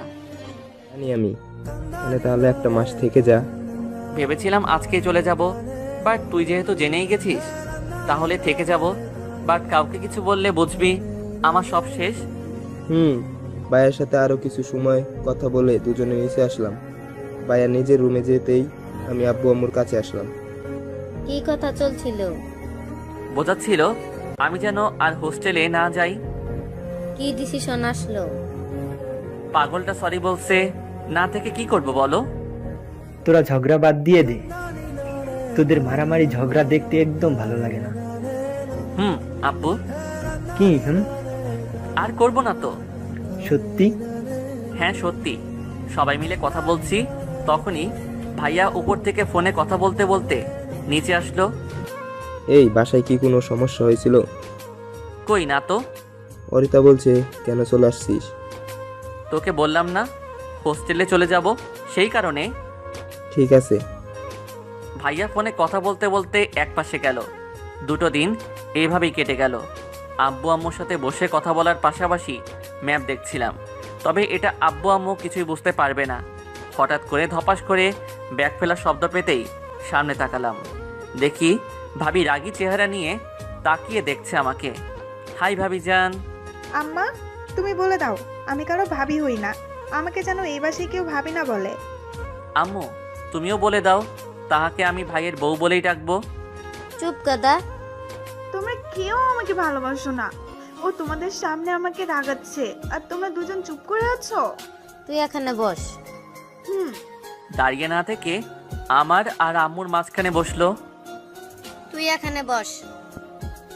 আসতে কোনো সমস্যা হয়নি তো? না আব্বু, তোমার ছেলে গাড়ি পাঠিয়েছিল। দেখি হাত সরাও। সোফার উপর শুয়ে মাথাটা ভাবির কোলে রেখে ম্যাপ দেখতে শুরু করলাম। ও বলাই হয়নি কিসের ম্যাপ দেখছি। আর্মি একটা ওয়েব পেজ আছে যেটা শুধুমাত্র সিক্রেট মিশনের জন্য। আবু সাইদের ডাটা হ্যাক করা পসিবল না, বাট ওর ম্যাপ কিছুটা দেখা সম্ভব। তাই ভাইয়ার অন্য একটা ফোন দিয়ে সেই ম্যাপ দেখছি। অন্য সব মিশনের থেকে এটা আমার লাইফের সব থেকে বড় মিশন হতে চলেছে। কি দেখছিস ফোনে? তেমন কিছু না। তুই তোর বোনকে সাথে নিয়ে আসলেও পারতি। কোনো দরকার নেই। কেন? ভাবি তুমিই বলো। আপু ওর পড়াশোনার জন্য আসতে পারবে না, তবে চাইলে কিছুদিন পরে ওকে আসতে বলবো। না বলাই ভালো। তুই চুপ কর, তুই বরং কিছুদিন গেলে ওকে আসতে বলিস। কত সুন্দর মেয়েটা। শুরু হয়ে গেল জান্নাতের নামে সুনাম করা। একদম রাগ হচ্ছিল। পেট নিয়ে একটা মেয়েকে কী সব সুনাম করছে। মন চাইছে এখনই কান্না করি। ওনাদের কথা থামানোর জন্য মিউজিকে এসে তাহসানের মোমের দেয়াল গান বাজিয়ে দিলাম। আহ কত সুন্দর গান। তুই বন্ধ করবি? নেহি। তুই ভালো হবি না। তুই সর আমার থেকে। তুমি উঠে যাও, আমি আম্মুর কোলে মাথা রাখবো। মায়ের খাবি কিন্তু। এভাবে আরো কিছুদিন চলে গেল। ক্লাস করার পাশাপাশি মিশনের প্রতিও কিছুটা মনোযোগী হয়েছি। সব সময় মিশন নিয়ে চিন্তা না করাই বেটার, বরং মিশনের আগে সবকিছুর মায়া ত্যাগ করতে হয়। কখন কি হয়ে যায় সেটা কেউ বলতে পারে না। মিশনের পর যখন জেনারেল আমাকে ক্যাপ পরিয়ে সংবর্ধনা জানাবে, তখন সেই সময়টা আমার জন্য কতটা হ্যাপি হবে সেটা ভাবতে ভাবতেই দীর্ঘশ্বাস ফেললাম। কলেজে যাওয়ার জন্য প্রস্তুত হচ্ছি, তখন ভাইয়া রুমে আসলো। কিছু বলবি? আর মাত্র কয়েকটা দিন। 5 দিন মাত্র। আর কয়েকটা দিন থেকে গেলেও পারতি। মিশনে নামতে হবে। চল তোকে কলেজে নামিয়ে দিয়ে আমি আমার কাজে চলে যাব। তোর দপ্তরে যেতে তো দেরি হয়ে যাবে। যে ভাই দেশকে রক্ষার জন্য জীবন বাজি রাখতে পারে, তার সাথে সময় কাটানোর জন্য কিছু সময় লেট হলেও ভালো লাগবে, বুঝলি? বুঝলাম। চল এখন। ভাইয়ার সাথে দুজন গাড়িতে উঠে কলেজে আসলাম। গাড়ি থেকে নেমে ভাইয়াকে বিদায় দিয়ে সামনের দিকে যেতেই দেখলাম সবাই আর চোখে তাকিয়ে আছে। শালার বুঝলাম না হঠাৎ করে এত নোটিশ করার কি আছে। বন্ধুদের কাছে এসেও দেখলাম সবাই হা করে তাকিয়ে আছে। ওই কি হয়েছে? নীল ভাইয়া তোকে নামিয়ে দিয়ে গেল, কেমনে বিশ্বাস হচ্ছে না? কেন জাদু করিস নাই তো? হোপ শালা। কথা বলতে বলতে চোখ গেল সাইফের দিকে। শালা থ্যাঙ্কস, তুই না থাকলে কখনো সম্ভব হতো না। খারাপ লাগছে রে তোকে সবার সামনে ওভাবে বলে। আর কি করব, তুই নিজেই প্ল্যান করেছিস, আমি শুধু সেটাই বলেছি। কিসের প্ল্যান? জান্নাত যেন আমাকে ভুলে যায় সেটার। কেন? কারণ নীলা জানাতে যোগ্য ছিল না। রাইট। তোর রাইটের গোষ্ঠী, তোর জন্য আপার কাছে আমি খারাপ হয়ে গেছি। সমস্যা নাই, আমি একদিন ঠিকই ভাবিকে বলবো। মনে রাখিস। আচ্ছা শালা, না মানে ভাইয়ের শালা। সবাই মিলে আড্ডা দেওয়ার পর যে যার মতো ক্লাসে চলে গেল। সবগুলো করে বন্ধুদের সাথে কিছু সময়ের জন্য ঘোরাঘুরি করে বাসার দিকে রওনা দিলাম। হয়তো কয়েকদিন পর থেকে আর আড্ডা দিতে পারবো না, কিন্তু সবার সাথে কাটানো কিছু স্মৃতি সাথে করে নিয়ে যেতে ইচ্ছে করছে। শাহিন স্যার বলেছেন এটা অনেক বড় কিছু আমার জন্য, তাই বলে ভয় পাওয়ার কিছু নাই। অনেকেই ফেল হয়েছে মিশনে, শহীদ হয়েছে অসংখ্য সৈন্য। আমার তো একটাই ইচ্ছা, সব কিছুর প্রতিশোধ নেব। সাইদকে ধরে উন্মোচন করব তার জঙ্গি বাহিনীর সব তথ্য। এসব ভাবতে ভাবতেই বাসায় চলে আসলাম। বাসার কলিং বেল দিতেই ভাবি দরজা খুলে দিল। আরে ভাবি যান, আজ হাসপাতালে যাননি কেন? জান্নাতকে এগিয়ে আনতে গিয়েছিলাম, সেই জন্য। ওকে আনার কি কোনো দরকার ছিল? ছিল তো, আর আম্মা বলেছে না শুনে কি থাকা যায় বল? থাক, তোমাকে ঢং করতে হবে না, ভিতরে যেতে দাও আগে। আয়। ভাবির সাথে ভিতরে এসে রুমে চলে গেলাম। বন্ধুদের সাথে খেয়ে আসার ফলে ফ্রেশ হয়ে ঘুমিয়ে গেলাম। বিকেলবেলা ছাদে বসে একা একা ম্যাপ দেখছি, তখন ভাবি আর জান্নাত আসলো। কি করিস? গেম খেলি। কি গেম আপু? ভাবি উনিকে। ফাইজলামো করিস? আরে না, সত্যি চিনি না। তোর চিনতেও হবে না। হুদাই একটা অচেনা মেয়েকে বাসায় টেনে আনছে। নিলয়, মায়ের খাবি তুই। ইচ্ছা নাই। তুই বরং নিচে গিয়ে কাজ কর, আমি একাই ঠিক আছি। নিলয় প্লিজ ওকে এমন কিছু বলিস না। আচ্ছা ভাবি। ভাবি চলে যাওয়ার পর জান্নাত আস্তে আস্তে দোলনার উপর বসলো। দেখে মনে হচ্ছে অনেক ক্লান্ত। আমার একটা কথা শুনবে প্লিজ? কি? জানি তোমার মনে আমার জন্য কোনো ভালোবাসা নেই, কিন্তু নিলয় আমি তোমাকে সত্যিই ভালোবাসি। হ্যাঁ, মাঝে মধ্যে তোমার সাথে খারাপ আচরণ করি, কিন্তু তারপর নিজেই নিজেকে শাস্তি দিই। সব তোমার জন্যই হয়। তুমি সবসময় উল্টাপাল্টা কথা বলো। সাইফের সাথে আমার কিচ্ছু নাই, আমরা শুধু ভাই বোন মাত্র। আর তুমি আমাদের অন্য কিছু ভাবো। তুমি জানো তো আমি কেমন মেয়ে। কলেজে থাকার সময় কত সিনিয়র ভাইয়েরা আমার সাথে কথা বলার জন্য এসেছে। আমি তাদেরকে কি বলেছি সেগুলো কি ভুলে গেছো? কি ভুলে গেছি। চাই না অতীতকে মনে রেখে কষ্ট পেতে। তুমি প্লিজ আর একটা মাত্র সুযোগ দাও প্লিজ। জান্নাতের এমন কথা একদম ভালো লাগছিল না। ঝাড়ি মেরে চলে আসতে যাব, তখনই দেখলাম জান্নাত নিজের হাত ধরে কান্না করছে। হাতের জামার রং পরক্ষণেই লাল রং ধারণ করলো। কেন এমন হলো জানি না। নিচে এসে সোফার উপর বসতেই ভাবি বলল, নিলয়, জান্নাত কোথায়? ছাদে আছে। ভাবি আর কোনো কথা না বলে দৌড়ে ছাদে চলে গেল। বুঝলাম না হঠাৎ করে এমন করার কারণ কি। চুপচাপ সোফার উপর বসে আছি। তখন দেখলাম ভাবি আর নিলয় ছাদে থেকে এসে ভাবি রুমে গেল। কিছু তো একটা হয়েছে, না হলে এমন ভাবি কখনো করবে না। আর বসে থেকে লাভ হবে না। টুকটুক করে ভাবি রুমে গেলাম। কি করো? জান্নাতের হাতে ব্যান্ডেজ করা দেখে কিছুটা ভয় পেয়ে গেলাম। তখন দেখলাম লাল রং, আর এখন ভাবির হাতে ব্যান্ডেজ করে দিচ্ছে। দ্রুত জান্নাতের কাছে গিয়ে হাত ধরলাম। কি হয়েছে হাতে? গতকাল বাসায় হাত কেটেছিল, এখন হয়তো আঘাত পেয়েছে, তাই আবার রক্ত বের হচ্ছে। হাত কেন কাটবে? তুই জানিস না কেন? আমি কি করে জানবো? নিলয়, তুই যা, তা না হলে আমি তোকে কখন কি বলে ফেলবো বুঝতেই পারবো না। আমার আর বুঝতে দেরি রইল না।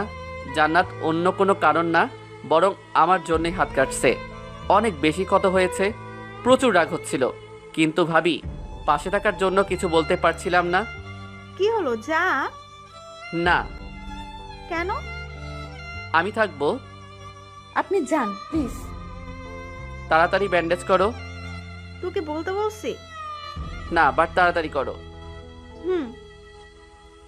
রক্ত মুছে দেওয়ার পর মেডিসিন লাগিয়ে ব্যান্ডেজ করে দিল।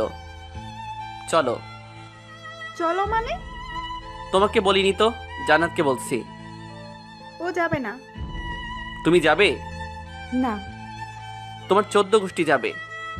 কোলে তুলে নিয়ে সোজা আমার রুমে নিয়ে আসলাম। বিছানার উপর বসিয়ে দেওয়ার পর হাঁটু গেড়ে জান্নাতের সামনে ফ্লোরে বসলাম। কেন এমন পাগলামি করছো শুনি? কি হলো বলো? এমনি করেছি। এসব আমাকে বলার কি দরকার?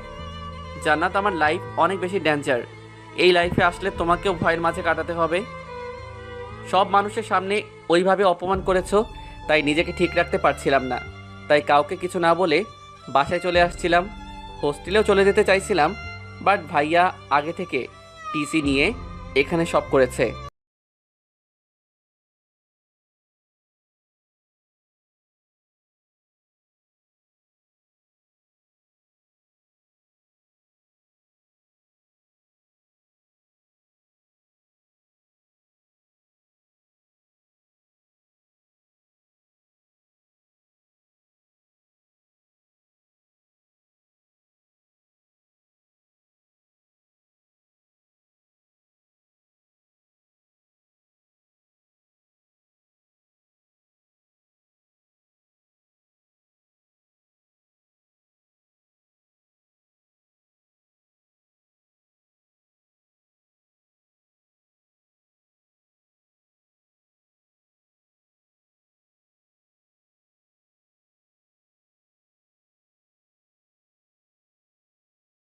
আমার মাথা ঠিক থাকে না। তুমি প্লিজ চুপ করো। আমি আপুর কাছে যাব। প্লিজ এমন করে না। আমি থাকতে আপুকে দিয়ে কি করবে শুনি? যা যা লাগবে আমাকে বলবে, আমি সব এনে দিব। জান্নাতকে শক্ত করে নিজের বাহু ধরে জড়িয়ে নিয়ে বললাম, ভালো লাগছে না। সরি বললাম তো। প্লিজ ছাড়ুন। তুমি কি চাও? আপুর কাছে যাব। আর কখনো আমার কাছে আসবে না তো? বলো, তুমি যেটা বলবে সেটাই হবে। বাট আজ তুমি যেটা ইগনোর করবে সেটা আর পাবে না। হয়তো রুমের বাইরে যাবে, নয়তো আমার কথা শুনবে। ডিসিশন তোমার। জান্নাতকে ছেড়ে দিয়ে কথাটা বলে জান্নাতের মুখের দিকে তাকিয়ে দেখলাম কিছু একটা ভাবছে। অনেকটা বিরক্তি প্রকাশ করছিল বটে, তাই আর বসে না থেকে রুমের দরজা খুলে দিয়ে বললাম, যাও। জান্নাত নিজেও এক মুহূর্ত দেরি না করে উঠে দাঁড়ালো। দরজা থেকে সরে এসে সোজা বেলকনিতে দাঁড়ালাম। হ্যাঁ, কষ্ট হচ্ছে, সেটাও জান্নাতের জন্য। জান্নাতকে মিশনে গিয়ে মনে পড়ে না, কারণ আমি চাই না জান্নাতকে মনে করে নিজেকে ভাবনার মাঝে তলিয়ে দেই। যখনই মনে পড়তো তখনই নিজের মনে বলতাম, মিশন শেষ হলেই তো দেখা করতে পারবো। লুকিয়ে রাখা এসব কথা ভাবছি, তখনই পেছন থেকে হাত ধরে ঘুরিয়ে নিল।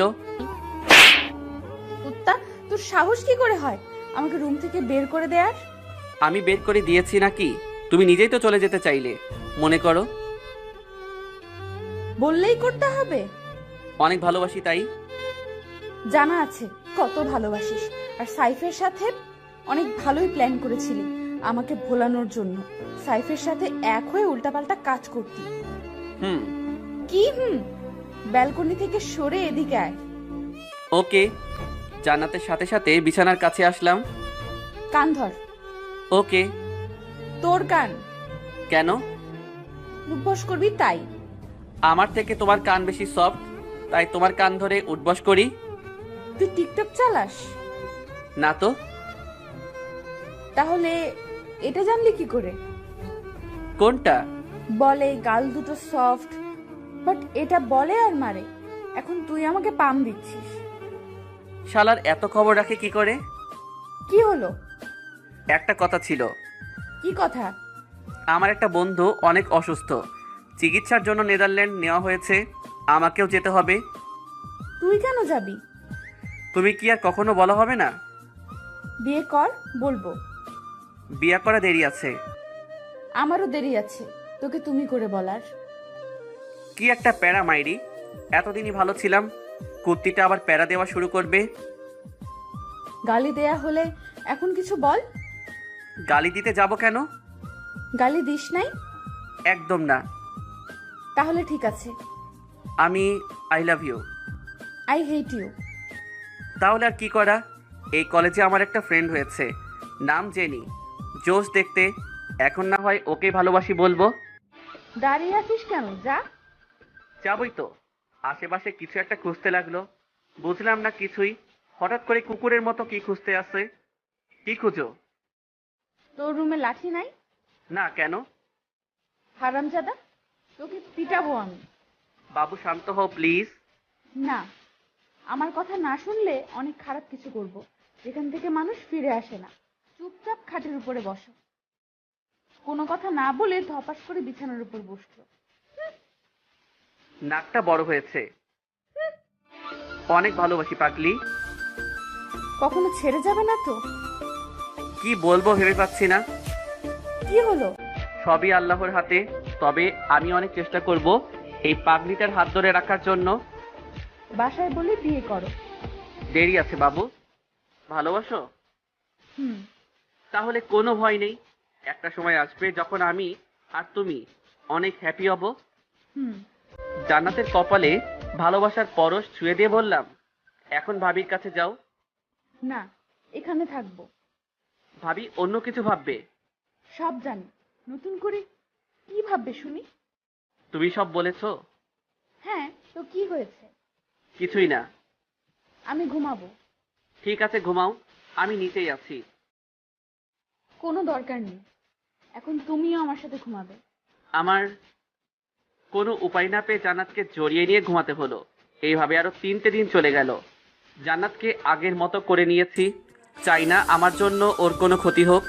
এখন আর কলেজে গেলাম না, সবার সাথে সময় কাটাচ্ছি। কয়েকদিন পর চলে যাব, জানি না আবার কবে আসবো। আব্বু আম্মু ভাইয়া ভাবি বন্ধুরা আর সবশেষে জান্নাত, সবাইকে অনেক মিস করি। বাট যখন মিশনে যাই তখন মাথায় একটাই কথা থাকে, দেশদ্রোহীদের বন্দি করতে হবে। রুমে বসে এসে ভাবছি, তখন হুট করেই খেয়াল করলাম বাইরে থেকে রুম নক করছে।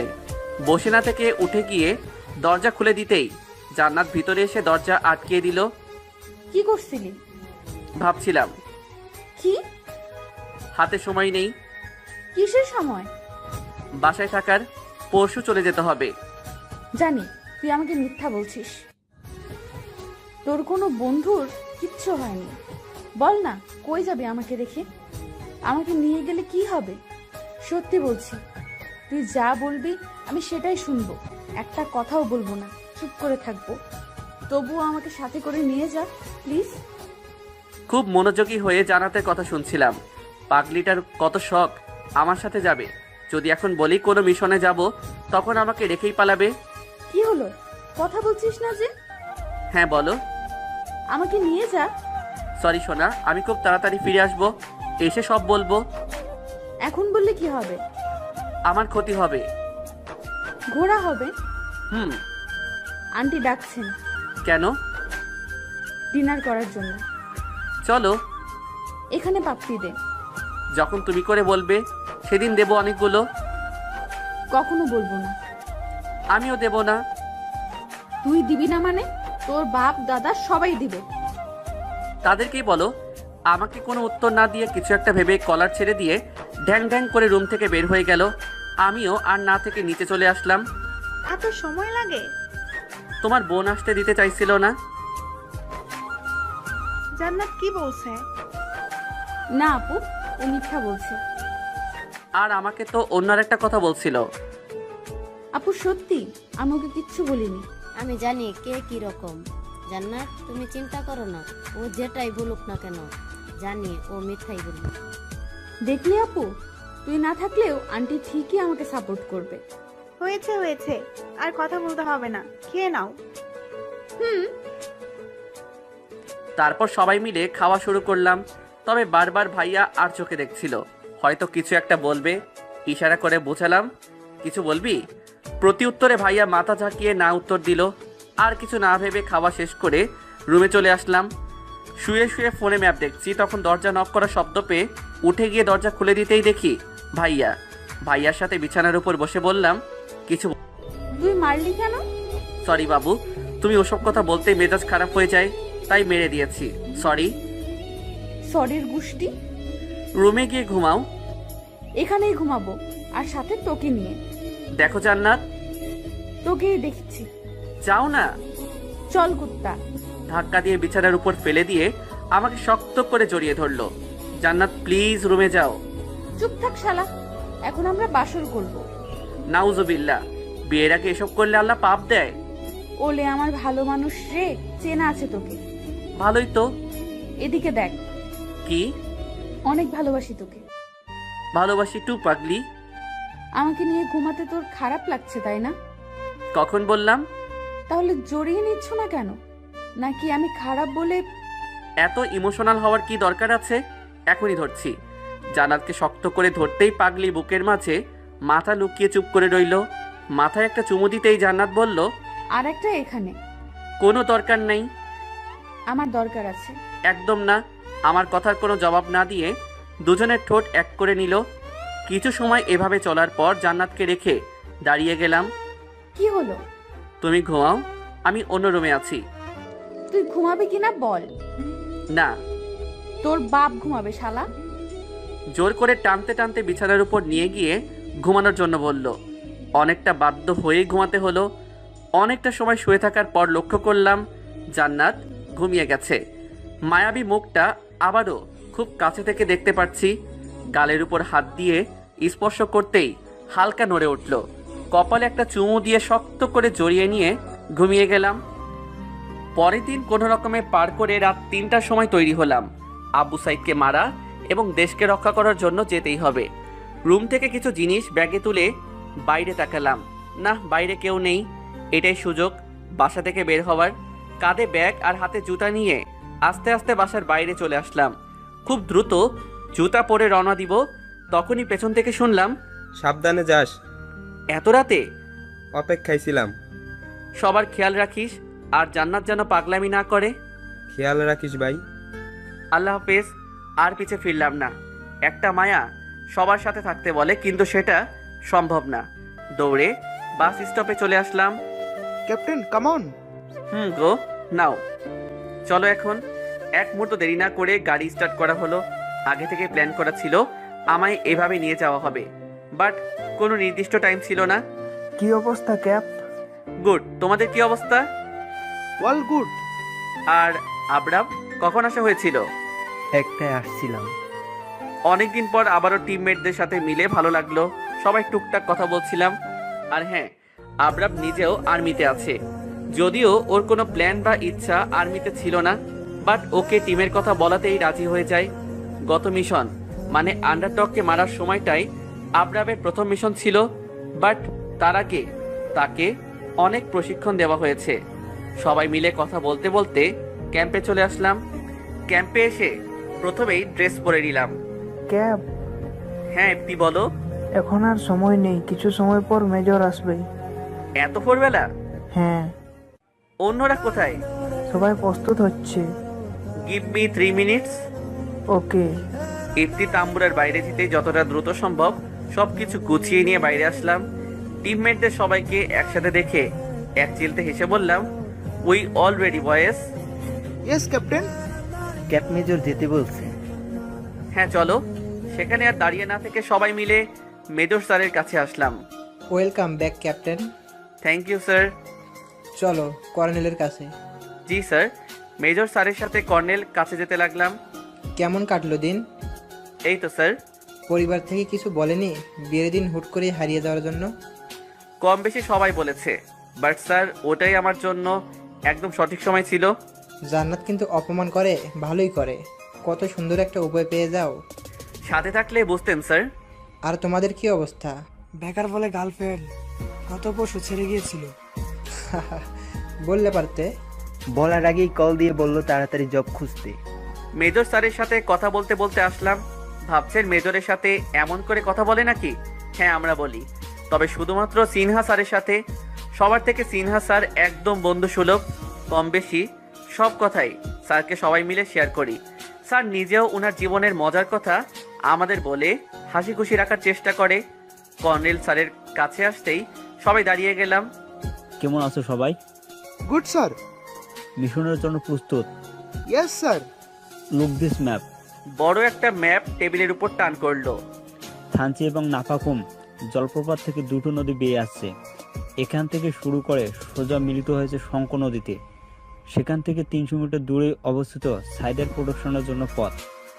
তবে কোথায় কি আছে সেটা সবার অজানা, চাইলেও সেটা কারো জানা সম্ভব হয়নি। বাট লাস্ট টাইম যখন সবাইকে ধরতে যায় তখন কিছু নতুন ম্যাপ বলেছিল, তার মধ্যে অন্যতম প্রতিটা জায়গাতেই ট্যাঙ্ক আছে। স্যার অন্য কোনো রাস্তা? না, তার কাছে যেতে শুধুমাত্র একটা মাত্র রাস্তা। অন্যদিক থেকে যেতে চাইলে তুমি বার্মাতে চলে যাবে, আর সেটা কখনো সম্ভব না। Okay sir. কর্নেল স্যারের সাথে অনেকটা সময় কথা বলার পর সবাই মিলে প্রস্তুত হতে লাগলাম। প্রয়োজনীয় সকল কিছু গুছিয়ে রেখে কিছু সময় প্র্যাকটিস করার পর রেস্ট নিলাম। এইভাবে একটা মাস পুনরায় প্রশিক্ষণ নিলাম। লাইফের সব থেকে ডেঞ্জারাস কিছু করতে যাচ্ছি, সময় তো অবশ্যই লাগবে। সন্ধ্যার সময় ক্যাপ মেজর ডেকেছেন। যাচ্ছি। স্যারের কেবিনে আসাতেই দেখলাম ফোনে কথা বলছে। স্যার, ক্যাপ্টেন নিলয় এসেছে, কথা বলুন। জেনারেল স্যার, কথা বলো। Okay sir. সব রকম হেল্প পাবে, আর শঙ্খ থেকে তুমি কারো হেল্প পেতে পারো, যদিও সেটা শুধুমাত্র তার উপর নির্ভর করবে। কে sir? Osman. Okay sir. Best of luck boys. Thank you sir. বেরিয়ে পড়ো।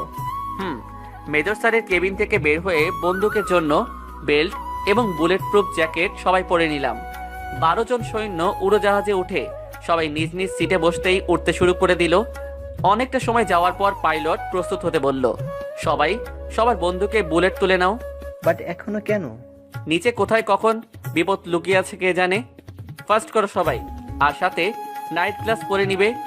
Yes captain. আর কোনো কথা না বলে সবাই সবার বন্ধুকে বুলেট তুলে নিয়ে কপালে নাইট গ্লাস রেখে দিলাম, যখন তখন চোখে নামিয়ে আনা যাবে। উড়োজাহাজ থেকে সবাই নামার পর হাত দিয়ে ইশারা করে দেখালাম, এখন যাও। দেরি না করে দ্রুত চলে গেল। অন্ধকারের মাঝে দিক নির্দেশন কাটা দিয়ে কিছুটা পথ এগিয়ে যেতেই মনে হলো কিছু লোক আমাদের দিকে এগিয়ে আসছে। খুব তাড়াতাড়ি সবাইকে সাথে নিয়ে আড়ালে গিয়ে নাইট গ্লাস পরে নিলাম। প্রায় 2 মিনিট পর দেখলাম 3টা লোক হ্যারিকেন দিয়ে হেঁটে যাচ্ছে। আমাকে কিছু না বলেই আবরাব ইফতি গিয়ে বন্দুক দিয়ে তাক করতেই 3 জন জোরে কথা বলল। মুহূর্তের মধ্যে অনেকগুলো লোক এসে হাজির হলো। আমাদের মতো ওদের হাতেও বন্দুক ছিল। কে তোরা? আমরা সবাই বাংলাদেশ আর্মি এখানে মিশনে আসছি। তাহলে এখানে কেন? সাইদ নদীর উপরে আছে। আমি ওসমানের সাথে কথা বলতে চাই। চলো। আগে থেকে কিছুটা আন্দাজ ছিল ওগুলো ওসমানের লোক হবে। ভাইয়ার থেকে ওসমানের সম্পর্কে কিছুটা জানার পর বুঝেছি সাইদ এবং ওসমান গোর শত্রু, তাই একটু হলেও সে আমাদের হেল্প করতে পারে। প্রায় 10 মিনিট হাঁটার পর একটা গুহার মধ্যে এসে পড়লাম। আবার বাংলাদেশের আর্মি মারার জন্য এসেছে। ওসমান, তুমি চাইলে আমাদের হেল্প করতে পারো। তোমার নিজের পরিবার সহ এখানকার সবার পরিবার সাইদ কেড়ে নিয়েছে। তুমি জানলে কি করে? একজন সৈন্য চাইলে সবকিছুই জানা সম্ভব। এর আগে তো কখনো এটা কেউ বলেনি। বাট আজ আমি বললাম। রাতের বেলা ওদের সাথে যুদ্ধ করে পেরে ওঠা অসম্ভব। তো কখন যাচ্ছি? কাল। ততক্ষণ তোমরা সবাই বিশ্রাম করো। ওসমানের কিছু লোক আমাদের গুহার মধ্যেই একটা গৃহ আছে, সেখানে নিয়ে আসলো। ক্যাপ, তুমি জানতে কি ওরা ওসমানের পরিবার কেড়ে নিয়েছে? ভাইয়ার থেকে কিছু কথা শুনেছিলাম। ভাই জানে এসব? হ্যাঁ, বাট শুধু জানে আর্মিতে আমি আছি, তুমি না। গুড। সো সবাই বিশ্রাম করো। আর কোনো কথা না বাড়িয়ে সবাই সবার পজিশন মতো বসে আছে। আবার কেউ শুয়ে। গৃহ থেকে বের হয়ে ওসমানের কাছে এসে অনেক রাত অবধি কথা বলার সবাই ঘুমিয়ে গেলাম। পরের দিন মিশন 1। এই আর্মি বাহিনী, সবাই রেডি হয়েছো? আমরা তোমার মতো না, রেডি হতে 20 মিনিট সময় ব্যয় করব। তুই বেশি কথা বলিস। কিছুই তো বলিনি। হেই স্টপ। ওসমান, তুমি যে গতকাল ম্যাপ দেখালে সেই অনুযায়ী কি যেতে হবে? হ্যাঁ ক্যাপ, আমার মনে হয় মিশনে এই সময় যাওয়া ঠিক হবে। দিনের বেলা সবাই অ্যালার্ট। বাট রাতের থেকে এখন উপযুক্ত সময়। কিভাবে? গেলেই বুঝতে পারবে। সবাই মিলে ওসমানের নৌযানে শঙ্খ নদী পার হয়ে উপরে গেলাম। রাতে ওসমানের সাথে থেকে এই পারে সব ম্যাপ দেখেছি। আমার মনে হচ্ছিল উঁচু স্থান থেকে তাকে আক্রমণ করলে ভালো হবে। আমাদের ভাগ হতে হবে। কয়টা গ্রুপ? 4টা। এক্সাম্পল? 3 জন করে ভাগ হয়ে লুকিয়ে লুকিয়ে দেখতে হবে। যখন আমি বলবো তখন সবাই আমার কাছে চলে আসবে। Yes captain. আমাকে না বলে একজনও ফায়ারিং করবে না। ওকে গো। 12 জন সৈন্য ভাগ হয়ে গেল। আমি, মাহি আর পাল মিলে ওসমান এবং তার দলের সাথে এগিয়ে যেতে লাগলাম। কিছু সময় যাওয়ার পর ওসমান আমাদের থামতে বলল। কোনো সমস্যা? সামনে কিছু পাহারাদার। সবাই অ্যাক্টিভ থাকো, সামনে প্রোটেকশনার আছে। কানা থাকা ইয়ারফোন দিয়ে অন্য 3টা গ্রুপকে বললাম। ওকে ক্যাপ্টেন। সামনের দিকে এগিয়ে যেতেই ওসমান ফায়ারিং শুরু করে দিল। আচমকা এমন করবে ভাবতেই পারিনি। শত্রুদের 2 জন মারা যেতেই পাল্টা ফায়ারিং শুরু করলো। কোনো উপায় না পেয়ে সবাই লুকাতে বাধ্য হলাম। উঁচু ঢিলার পিছনে থেকে বললাম, ওসমান এসব কেন? ওদের দেখে আমার রাগ কন্ট্রোলে থাকে না। তাই বলে এমন? হ্যাঁ। বয়েস, সবাই বন্দুকের সাথে সাইলেন্ট স্লাইড লাগাও। ক্যাপ, ওরা কি আক্রমণ করেছে তোমাদের? হ্যাঁ, যেটা বললাম সেটা করো। ওকে ক্যাপ্টেন।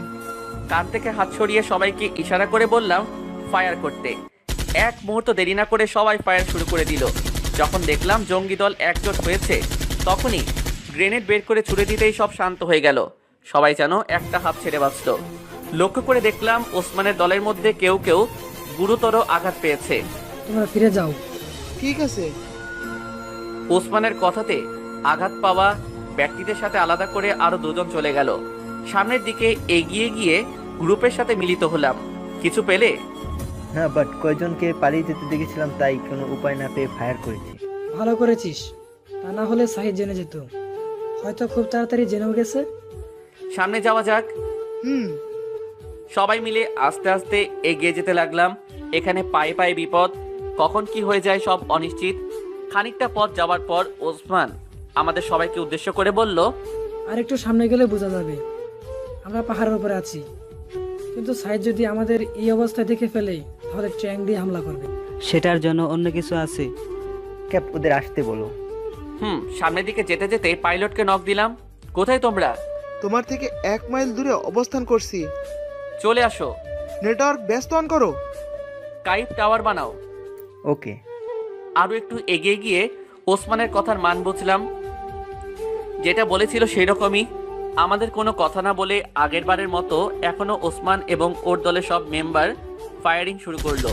মেজাজটা এত পরিমাণে খারাপ হচ্ছিল যা বলে শেষ করে বোঝানো যাবে না। ওসমান, এটা কি করলি? অলোক, তোমরা রেডি? হ্যাঁ, তোমাদের বলছি 100 মিটার সামনে এগিয়ে গিয়ে গ্রেনেড মারো। ওকে ক্যাপ্টেন। জঙ্গিদের বিপরীতে আমরা নিজেরা গুলি করেছিলাম। সামনের দিকে এগিয়ে গিয়ে আড়াল থেকে কয়েকটা শ্যুট করে হেড কিল করি। সামনের দিকে এগিয়ে যাওয়ার আগেই উপর থেকে গ্রেনেড পড়তে শুরু করলো। আবু সাইদ হয়তো ভাবতেই পারেনি এমনটা হবে। অল্প একটু সময়ের মাঝেই সব কিছু তছনছ হয়ে গেল। আড়াল থেকে বের হয়ে সামনের দিকে যেতেই বুলেট এসে শরীরে লাগতেই আবারও আড়ালে চলে গেলাম। বুলেট প্রুফ বেলটা পরার জন্য কিছু হয়নি। আড়াল থেকে জঙ্গি দুটোকে মেরে অলোককে নক দিলাম। অলোক, কোথায় তোমরা? চলে আসছি। এত তাড়াতাড়ি যাওয়ার মানে কি? Sorry cap. আবার গ্রেনেড মারো এসে? Sorry cap. আড়াল থেকে বের হয়ে পিছুপা হয়ে টিমের কাছে চলে আসলাম। আমাদের ফিরে যেতে হবে। But cap. কোনো কিন্তু না আমিন, ওই মাস্ট গো। ওকে ওসমান তুইও চল। সবাই মিলে ফিরে আসলাম, সেটাও মিশন ফেল হয়ে। ওসমানের গুহাতে এসে বেল্ট খুলে পাগলের কাছে গেলাম। তুই মিশন সম্পর্কে কিছু জানিস? তোর জন্য প্রথমে ব্যর্থ হতে হলো। আমাকে জ্ঞান দিতে বলছে কে তোকে? ওসমান, এটা আমাদের একটা ড্রিম ছিল, যা তুই ভেঙে দিয়েছিস। তুই আর্মি ক্যাপ্টেন? দেখে তো মনে হয় একদম বাচ্চা। মিশনে প্রথমবারই সফল হতে হবে, এটা কোথায় লেখা আছে? ওসমান, আবু সাইদ আমাদের বারবার সুযোগ দিবে না। সুযোগ করে নিতে হবে। প্রয়োজন হলে আমি নিজেই সে সুযোগ করে দিব। কি বলতে চাইছিস? এবারই আমার শেষ চেষ্টা। প্রয়োজনে প্রাণ দিয়ে দিব, তবুও পিছু হাঁটবো না। ওসমান, তুই একটা পাগল। সাইদ আমাকে পাগল করেছে। তুই জানিস না আমরা কতটা সুখী ছিলাম, কতটা সুন্দর ছিল আমাদের জীবন। আমার চোখের সামনে আমার স্ত্রী কন্যা সন্তানদের নির্মমভাবে হত্যা চালায়। তখন ওর কাছে ভিক্ষা চেয়েছিলাম, আমার স্ত্রী সন্তানের প্রাণ। কিন্তু সাইদ আমার কোনো কথা শুনেনি। আমার চোখের সামনে আমার স্ত্রী কপালে গুলি করে, তবুও বলেছিলাম আমার সন্তানদের অন্তত ছেড়ে দে, কিন্তু সেটাও করেনি। ট্যাঙ্কের নিচে রেখে আমার দুটো কলিজার টুকরা মেয়েকে মেরে ফেলে। সেদিন থেকেই ভেবে নিয়েছিলাম আমার জীবন যতদিন থাকবে ততদিন শুধু আবু সাইদকে মারার জন্য চেষ্টা করব। নিজের প্রাণের বিনিময়ে হলেও ওর মাথায় এই বুলেট ঢুকাবো। ওসমানের কথা শুনতে শুনতে লক্ষ্য করলাম আশেপাশে সবাই গোল হয়ে বসে ওসমানের কথা শুনছে। শুধু কথাই না, তাদের কিছু চোখে জল, আবার কিছু চোখে ক্রোধ খুব ভয়ানকভাবে প্রকাশ হচ্ছিল। তাদের প্রতিটা চোখ যেন সাইদকে খুন করার পরিকল্পনা করতে ব্যস্ত আছে। অনেকেই মিশনে গিয়ে ইনজুরিতে পড়েছে, তবুও তাদের ভিতরে থাকা ক্রোধ ক্রমশ বাড়তে আসছে। নিজেও চুপ করে থেকে আছি, কি বলবো ভেবে পাচ্ছি না। তোর কি মনে হয় ওরা আমার গোলাম? না, এরা আমার গোলাম না। এখানে যারা আছে সবাই তাদের পরিবারকে হারিয়ে আজ নিঃস্ব। শুধুমাত্র প্রতিশোধ নেওয়ার জন্য আমরা সবাই জুট হয়েছি। আর ইনশাল্লাহ আমরা একদিন ঠিকই সফল হব। বেঁচে থাকার শেষ সময় অবধি যুদ্ধ করব ধ্বংস করার জন্য। যুদ্ধ করব ধ্বংস করার জন্য, প্রতিশোধ নিব হারানোর জন্য। শুনতে পেলি? যাও, সবাই বিশ্রাম করো। সবাই উঠে চলে গেল। শুধু একবার না, অনেকবার চেষ্টা করার পরেও কেউ সফল হয় না। তুই আমাদের দেখ, 10 বছরে কতবার চেষ্টা করেছি আমার নিজেরই মনে নেই। তুই তো শিক্ষিত, তাই না? তাহলে তো এটা জানার কথা। রবার্ট ক্রুজ এবং মাকড়সা। জানি। সে নিজেও কিন্তু প্রথমবার সফল হয়নি। রাইট। ওসমানের সাথে কিছু সময় কথা বলার পর বলল, পরশু আমরা মিশনে যাচ্ছি। না, এটা করলে অনেক ক্ষতি হবে। কেন? আমি শিওর না, বাট মনে হয় সাইদকে বার্মা থেকে সাহায্য করা হচ্ছে। এতক্ষণে হয়তো বার্মায় থাকা তার সব ব্যক্তিদের কাছে খবর পৌঁছে গেছে। তারাও চুপ করে বসে থাকবে না, নিশ্চয়ই তাকে উপযুক্ত হেল্প করেছেন। তাহলে অন্য একটা সুযোগের আশাতে থাকতে হবে। তাহলে এখন কি? প্রশিক্ষণ, সেটাও অনেক কঠোর করে। দেখতে দেখতে অনেক দিন চলে গেল। বাংলাদেশ আর্মি থেকে উপযুক্ত পরিমাণে প্রশিক্ষণের জন্য অস্ত্র পাঠানো হয়েছে গতকাল। যতদিন না অবধি সবাই সুস্থ হয়ে উঠছে ততদিন মিশনে যাওয়া কোনোভাবে সম্ভব না। গুহার এক কোণে বসে এসব ভাবছি, তখনই একটা ছেলে আসলো। বয়স খুব বেশি হবে না, 10-12। Hi sir. হাই জুনিয়র, নাম কি তোমার? আকাশ। আপনার? নিলয়। স্যার, আপনি আর্মি? Army captain. স্যার, একটা কথা বলি? হ্যাঁ, বলো। আপনার আর্মি জীবন আমাকে শোনাবেন প্লিজ? তার আগে বলো তুমি এখানে কেন? আগে তো দেখিনি কখনো। ওসমান চাচার ছোট ভাইয়ের ছেলে আমি। শুনেছি আব্বু আম্মুকে আবু সাইদ নামের কেউ একজন মারাতে চাচা আমাকে নিয়ে পালিয়ে যায়। আর তখন থেকেই আমি একটা মক্তবে পড়াশোনা করি। দুজন কথা বলছি, তখন কম বেশি অনেকেই আমাদের কাছে আসলো। কি কথা হচ্ছে ক্যাপ্টেন? স্যার কি করে তার জীবনে ক্যাপ্টেন হয়েছে সেটা জানতে চাইছি, কিন্তু স্যার এটা বলতে নারাজ। আরে বললে কি সমস্যা? সমস্যা না, বাট কেন বাট না ক্যাপ্টেন? আজ তোমাকে বলতেই হবে। অনেক জোরাজোরি করার পর রাজি হলাম। এপ্রিল 29, 2018। জান্নাতের কথাতে সেদিন ঘুরতে বের হলাম। হোস্টেল থেকে লেকের পড়া 1.5 কিলোমিটার দূরত্ব। হোস্টেল থেকে সন্ধ্যায় বের হয়ে রিক্সা নিয়ে লেকের পার এসে দেখলাম জান্নাত বসে আছে। কত সময় লাগে? সরি, কোন মেয়ের সাথে ডেটিং করতে গেছিলি? কারোর সাথে যাইনি। সত্যি বল। আরে সত্যি বলছি। কুত্তা, তুই কি আমাকে গোলাম পেয়েছিস? গোলাম না বউ। তোকে আমি... আচ্ছা বাবু, আমি সরি। চল। কোথায়? সামনে। ওকে। জান্নাতের সাথে হাঁটতে হাঁটতে একটা নির্জন স্থানে আসলাম। এত নির্জন জায়গা আসার কি দরকার ছিল? তোমার কি কিছুই মনে থাকে না? এখানে মনে রাখার কি আছে? আজ কত তারিখ? 29 এপ্রিল। আজ কি ডে? আরে কি বলবে সেটা তো বলো। হুদাই এসব বলো কেন?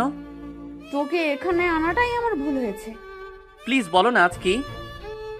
আজ আমার বার্থডে নিলয়, আর তুমি বলছো আজ কি? শুধুমাত্র তোমার জন্য আমি বাসায় যাইনি, আর তুমি আজ এভাবে বলছো যেন তুমি আমার কোনো খোঁজ রাখো না। নিজের উপর নিজের রাগ হচ্ছিল। একটা মাত্র জিএফ, তাকেও তার জন্মদিনে উইশ করতে পারলাম না। গিফট করা তো দূরের কথা। আমি সরি সোনা। লাগবে না তোমার সরি, আমি কালকেই বাসায় চলে যাব। তাহলে আমার কি হবে? জানি না, কাল বাসায় যাব। একদম 2 মাস পরে হোস্টেলে ফিরবো। বাবু, তোমাকে ছাড়া আমি এতিম হয়ে পড়বো। এসব জানতে চাই না। বাবু, এখানে বসো। একটা পাথরের উপর বসিয়ে। সত্যি বলতে তুমি জানো আমার এবং আমার পরিবারের সাথে তেমন কোনো সম্পর্ক নেই। ভাইয়া আমাকে দেখতেই পারে না। তো আমি কি করব? এবারের মতো ক্ষমা করো। ক্ষমা কেন? তোমাকে কিছুই গিফট করতে পারলাম না। আমি কিছু চেয়েছি? না। তাহলে কেন বলছো? এমনি বললাম। কিছু সময়ের জন্য জান্নাত একদম চুপ হয়ে গেল। আমাকে গিফট করবে? কি লাগবে? তোমার ওয়ালেট বের করো, তারপর বলছি। এই যে। আমি এখন হোস্টেলে যাব। তুমি ঠিক 15 মিনিট পর আমার হোস্টেলে যাবে। তাহলে টাকা দাও। সেটা তো হবে না। মানে? তুমি দৌড়ে দৌড়ে গিয়ে হোস্টেলে গিয়ে জড়িয়ে ধরে ভালোবাসি বলবে, আর ওইটাই আমার গিফট। বাবু, এটা অসম্ভব। না গেলে অনেক খারাপ হবে। তোমার সময় 1 মিনিট পর থেকে শুরু হবে। জান্নাত আর কিছু না বলেই আমাকে রেখে সিএনজি নিয়ে চলে গেল। কি করব ভেবেই পাচ্ছি না। এত কম সময়ে হোস্টেলে যাওয়া বলতে গেলে অসম্ভব। এক মুহূর্ত দাঁড়িয়ে না থেকে দৌড়াতে শুরু করলাম। 5 মিনিট দৌড়ানোর পরেই যেন শরীরটা হাঁপিয়ে আসছিল। যখনই মেইন রোড পার হতে যাব, ঠিক তখনই একটা গাড়ি এসে মেরে দেয়। ভাগ্য ভালো ছিল, গাড়ির স্পিড কম ছিল, না হলে খুব তাড়াতাড়ি উপরে পৌঁছে যেতাম। উঠে গিয়ে আবারও দৌড়াতে যাব, ঠিক তখন শুনতে পেলাম